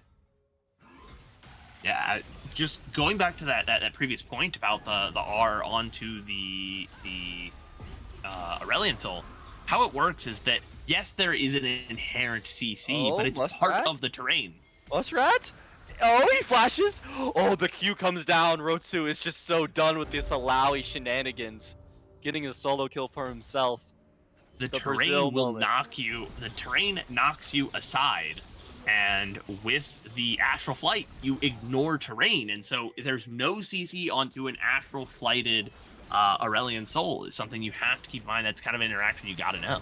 Oh, he goes in. Yeah, you're completely right for that. Before we even get a moment to discuss it, though, Samurai and Applejacks are just in another fight here. That's going to be a huge lantern, but the bomb is here from Tristana. Will it go off? He goes to take the plant, though, getting some good damage. Kill taken by the Orianna. Asol providing some CC and slow, allowing his team to get away. The hook sent into the Fog of War does not connect.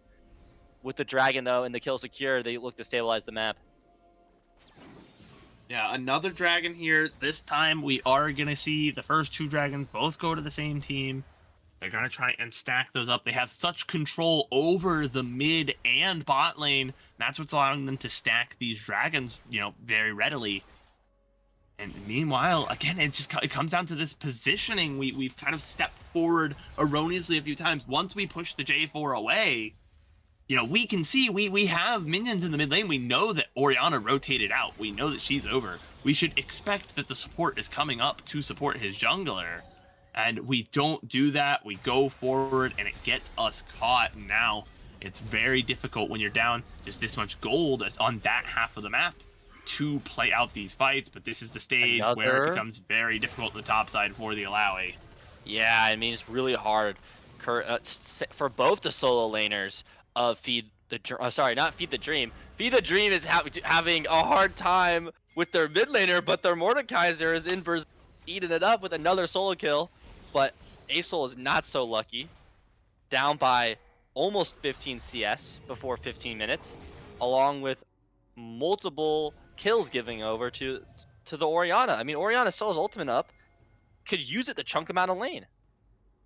Yeah, but for that top side, the Alawi needs to focus a lot less on, actually scrapping with the Mordekaiser. Oh, that's going to be the shockwave. My Just goodness. like we predicted it. He's gone. He finds another solo kill. Oh my gosh. The power of that passive plus the Leandry is going to make it really tough. Oh, the hook connects onto Tristana. She's under towered, and the huge damage from Lucian. Did that critical? Because, I don't think Lucian's autos do that much. Well, we have to keep in mind the Essence Reaver is a Sheen item once again this season. Yes. And meanwhile, we go to the top side of the map. He's going to be inside. He death roams the J4. Applejacks falls down to 300 HP. He gets away. He has the shielding. The passive is a lot, though. The Conquer stacks are here. But it's going to be Momo showing up to provide the balls and the support.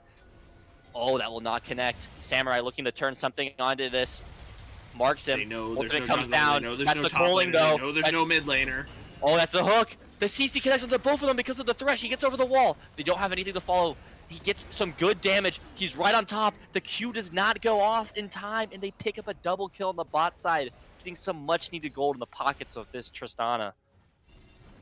They saw how many resources were committed to killing Ratsu in the top side and knew that this was relatively free with their numbers. As long as they didn't make a major mistake, they avoided doing so. So they're going to get a both kills there in the bot lane, kind of relieve a lot of pressure that they were under, as well as get a lot of damage onto this tower. Tristana, obviously, with the explosive charge, as well as that crystalline growth, one of the new changes from this season, going to be able to cut through that tower relatively quickly, pick up a couple of plates, and even out that gold in the bottom side. But the farm lead has made it so that even with the play, that Tristana's still up big, or Tristana's still down big, rather.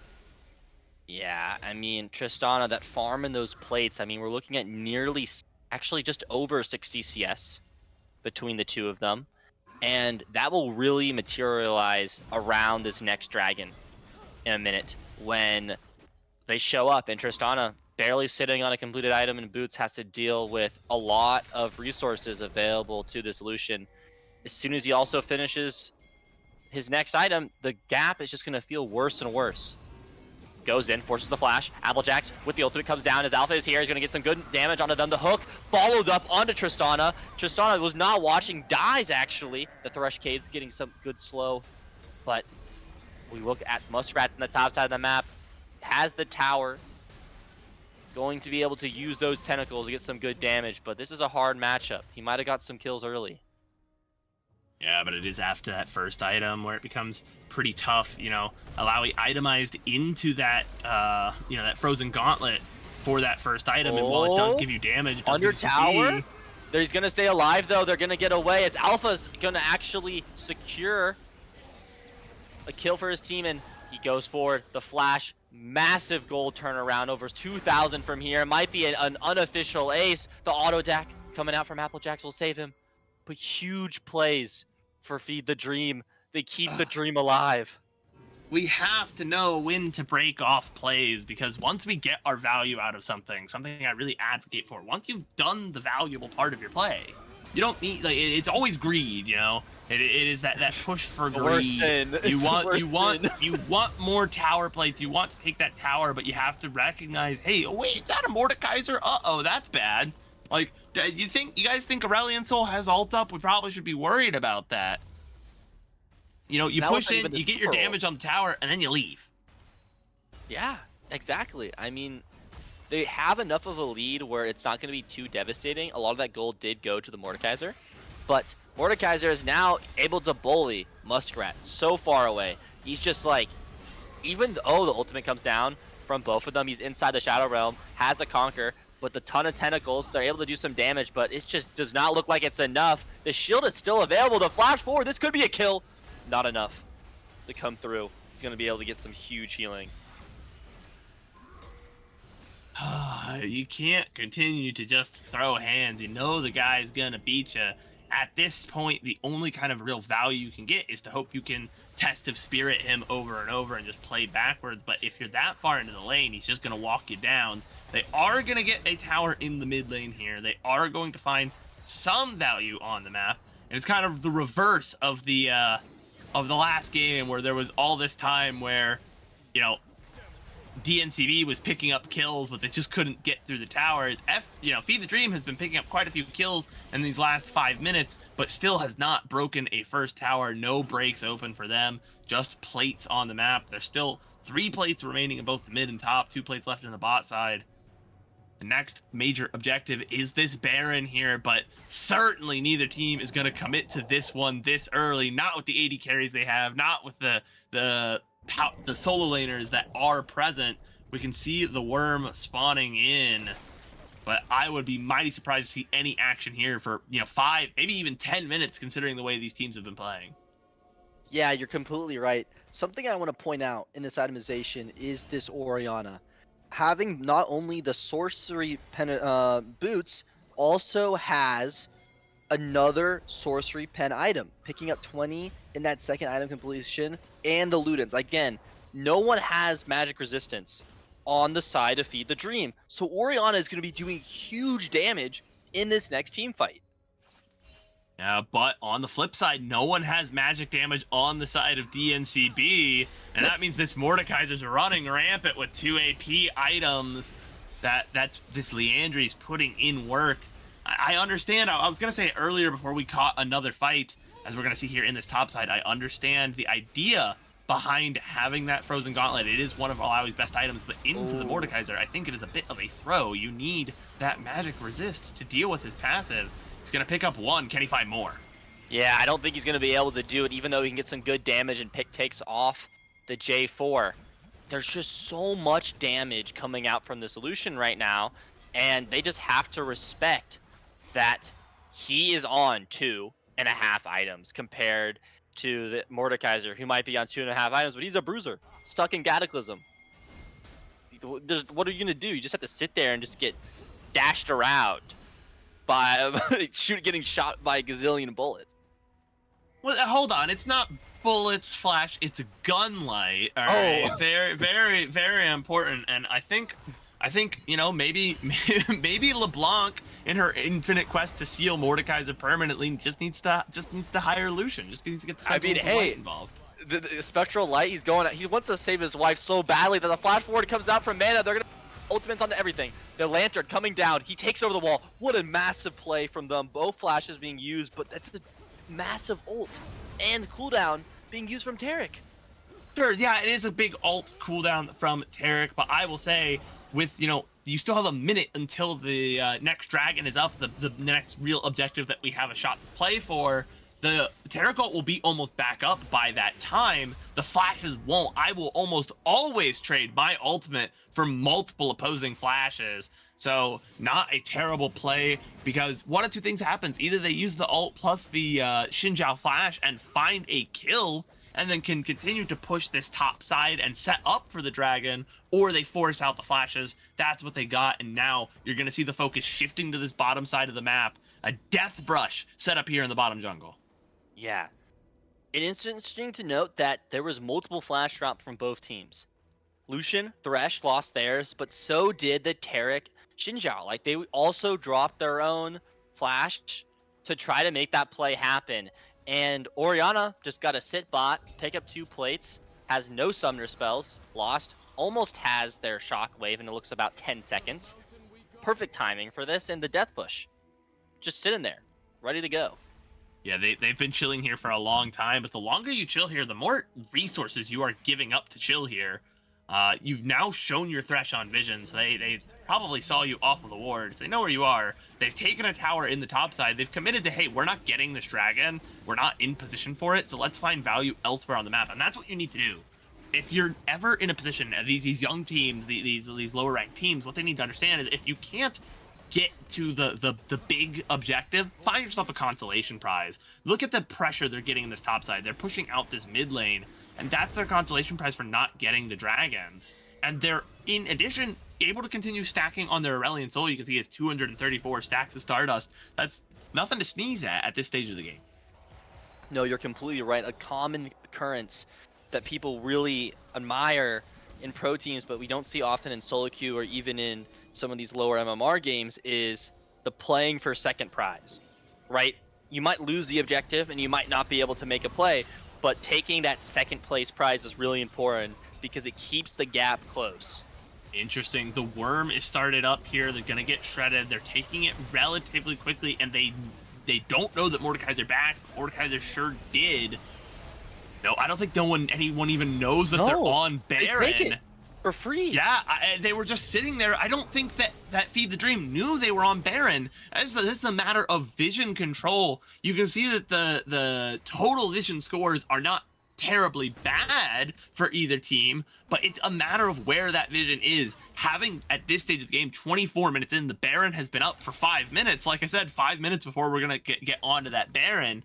You have to constantly be having vision down at least somewhere on that side of the map, right? You need to have it either in the Baron pit or in the approaches to it on the river so that you know what's going on.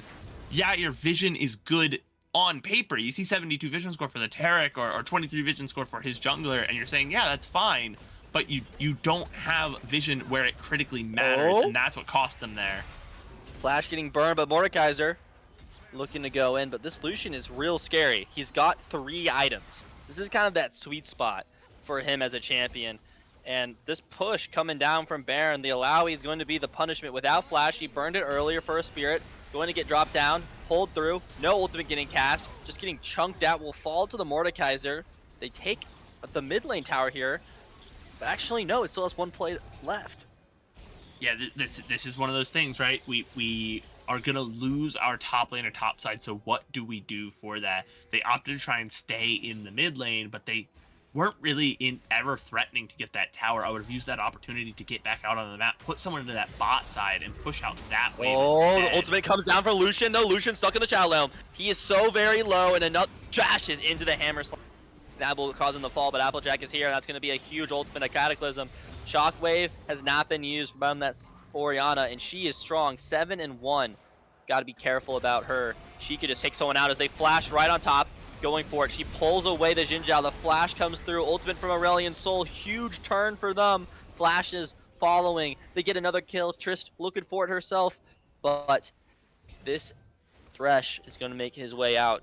Not too worried. I'm confused to how we even got here, right? Once we recognized a top laner was dead, surely we're just gonna back away, but we opt to just kind of like malinger here in this mid lane and just kind of hang out waiting for the wave. Trist has to jump away. And because we did that, it gave them this engage opportunity. Mordekaiser recognizing this time, like, hey, if I 1-for-1 trade, but it's their strongest member on their team, and my team can follow up, then it's probably a good trade because Mordekaiser's good for that. He's gonna probably 1-for-1 trade anyways, and as long as he takes out the Lucian, he feels that his team could fight that out, and they were able to, so it's a good play. Unfortunately for them, they're not fighting around anything in particular at the moment. The kills just beget more kills. No towers to find afterwards, no super objectives Lucian to take. with the culling just pushes. It doesn't shoot him down. He just flashes a ton of flashbangs repeatedly, and he just dies. And so as they're, so even though they get the kills, once DNCB's back on the map, they're immediately able to trade back. That sets up they're continuing to siege this tower. The dragon is up in a minute. I want to see them set up a siege, but play back once the dragon is like ready to go. You cannot give up a pick here. They need to push in the lanes, then immediately retreat and fight for the dragon. Yeah, I want to see this Orianna Shockwave too, because it does so much damage. They're getting real close, so they go through it. Alpha again getting ulted by them, and Orianna is just going to one-shot the Tristana, completely takes them out. They're going to be under tower, and Rotso here is just stacked up. He's a raid boss for sure. Takes the 80 carry, 1-for-1, solo lane to solo lane, but doesn't seem like the likes of Feed the Dream are coming down to turn anything. They're going to take the topside jungle. You know, they trade 1-for-1, both lose their ADCs. Again, I wanted to see no one giving up silly picks, and before this, before this major jungle objective, we didn't get anything out of it. Yes, we traded 1-for-1, but it's gonna be a little bit faster for the red side to get out here. Oh, Mordekaiser might be caught on his lonesome. That's gonna be some C up. That's gonna be him secured. He's on the backside and without an 80 carry. Aurelion Sol forced to fly away. This is Soul point. And so this is Soul right here. You know, that is such a soul-crushing loss for Feed the Dream.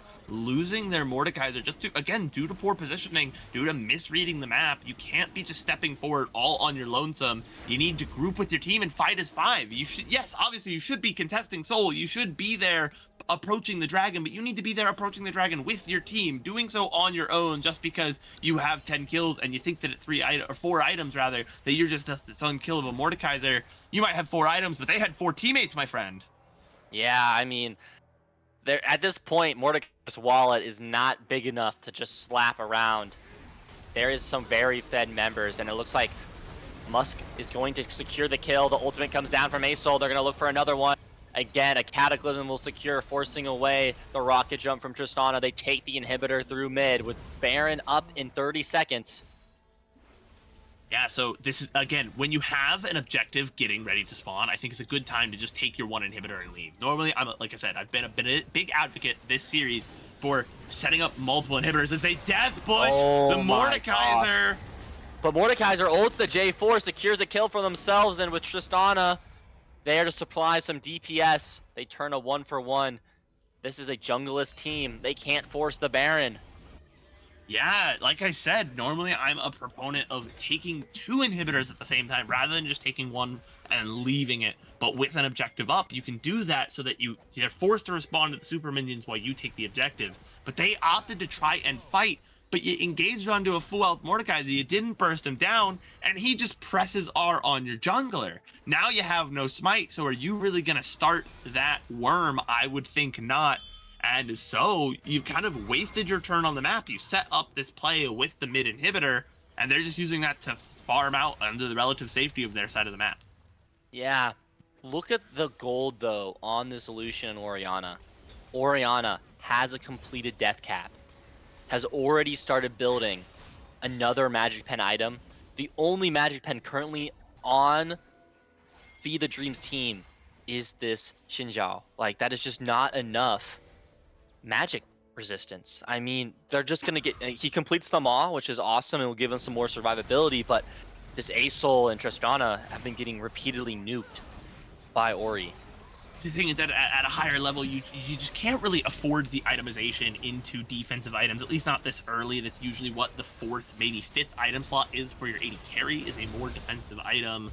But you mostly have to just position around that burst, understanding how to play within and without it, forcing out shockwaves. Ultimate comes through, that's going to be a shockwave, and it's going to be CC'd up, but the ultimate comes down from the Taric. The GA, though, actually allows him to survive, flashing over the wall. The hook does not connect from Girth, but they look to push through mid with the Baron. That top wave is crashing too. The resources are here. They could look for something. Maybe going too early as Rat is caught. Now they're going to try and play. The health bars are low if they can force the dive. They force the dive onto one, but that damage coming out from Alpha picks up the kill, and Rutsu trying to clear the wave, trying to buy time. Another inhibitor. You know, after seeing that fight, I kind of wish that we had seen perhaps a Bloodletter's Curse here from the Mordekaiser rather than the Gunblade, or maybe in place of the Riftmaker at this item slot, because it would have allowed his Asol to follow up so much cleanly, but now they just can't survive the onslaught of this Lucian if the Lucian is alive. They're focusing the Nexus, and that's going to be game. The fastest game that we've had by the night. A 33-minute game, much faster than the other two, and it just came down to if we can't kill the Lucian fast enough, he's just gonna cut through our team. He got ahead so early, and this is what you want, as opposed to what we saw from the Caitlyn in the last game. This is how you ought to play a lane bully type of AD carry. Took a gold lead early and continued to use that gold lead to make more gold. It's not enough to just have a lead; you have to press it. And the Lucian did so effectively, up over 3,500 gold on their lane opponent. And if they weren't getting immediately ulted and taken down by the Mordekaiser, it just meant that they had free firing into everyone else on the team. You talked about getting blown up. It's hard to itemize defensive items when you have two different high burst champions. I mean, who do you itemize against? Do you itemize against the Lucian, the Alawi, or do you itemize against that Orianna who did so much damage? A lot of damage there from Mordekaiser, but it's a relatively fake stat, just farmed off of the Alawi who healed so much and didn't really provide enough value to the team later on in the game when those team fights came. Yeah, this game was the first one we can see that gold graph that it was just all one color, all blue. And the change we wanted both teams to make, we commentated about this number of times, you and me both, about not taking these repeated fights. And while it did happen a few times, this series, this last game, was so much better. I think you can agree with me that we didn't really see these huge gold swings. There was less fighting for nothing. Yeah, even on the side of the losing team, they still were able to pick up fights that mattered rather than just throwing hands over nothing consistently, where that's where we had these huge gold slings, because one team would fight and get a bunch of kills and get a bunch of gold, but it didn't result in anything. So then the other team would get a bunch of kills and get a bunch of gold. So even though it resulted in a bit of more of a one-sided game on paper, where we can see one team actually held the lead for the full game, I'm actually happier with both teams for the most part. I think a couple of different individual decisions, a couple of different individual mistakes, and this game, is a lot closer overall. So I think for the most part, we did see the teams both improve throughout the series, and that's all you can ask for. Yeah, and For those who are going to tune in, excuse me, those who are going to tune in next week for week 6, the last week of regular season, this does impact the seeding. Definitely not CB with this roster change in the last 48 hours. Is going to move into a 3-2 position. This means, based on the results of those in front of them, they could be sitting in the top 4 come the end of week 6, maybe even top 3. It really depends on how they play this last week of games. And hey, they're It's going to be tough for them, though. They are going up against one of the top teams in the league. So, going to need to show their A game next week. Going to have to definitely cut down on some of the sloppy plays. But like you said, they have a chance. And that's all you have to do is give yourself a shot for that top seeding. Help yourselves out a lot when you come into playoffs. yeah, and the confidence boost, right? More games. This team is pretty fresh. They need some more experience. And we'll probably see that happen as they continue to play with each other. This team did get a little bit of a roster kerfuffle, a little bit of a nuke moment, but they've come together stronger and they have put themselves in a strong position to end the season. Well, do you have any closing words for this series? Anything that Feed the Dream can do to potentially keep their playoff dreams alive with this last week, or at this point, anything that definitely not CB can do to just kind of keep the momentum going? I would definitely take a lot of time looking back at where you are positioned on the map and understanding what your team needs to do to get into position. I think there was a couple of moments like where we just didn't have any vision on the Baron, and that allowed kind of a free Baron to go over, or we got picked off before the sole point. I think your kind of interconnected macro play individually, they had a lot of good moments for each player, but I think they're kind of collective play as a holistic unit, as a sum of their parts, was not up to snuff today. And if they can get that online, if they can kind of get everyone in the same gear and understand what their game plan is, it doesn't have to be the perfect meta game plan, but if we're all playing under the same game plan, then that is kind of the space to look for going forward. Yeah.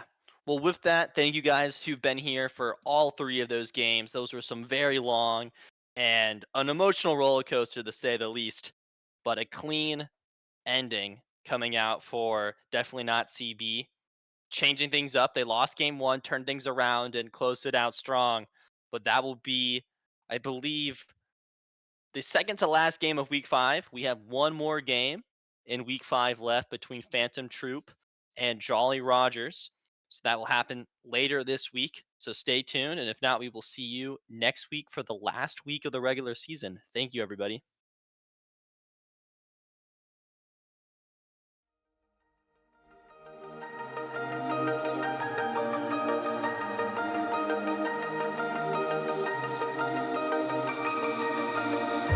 Blinding lights, lost in your eyes, feeling the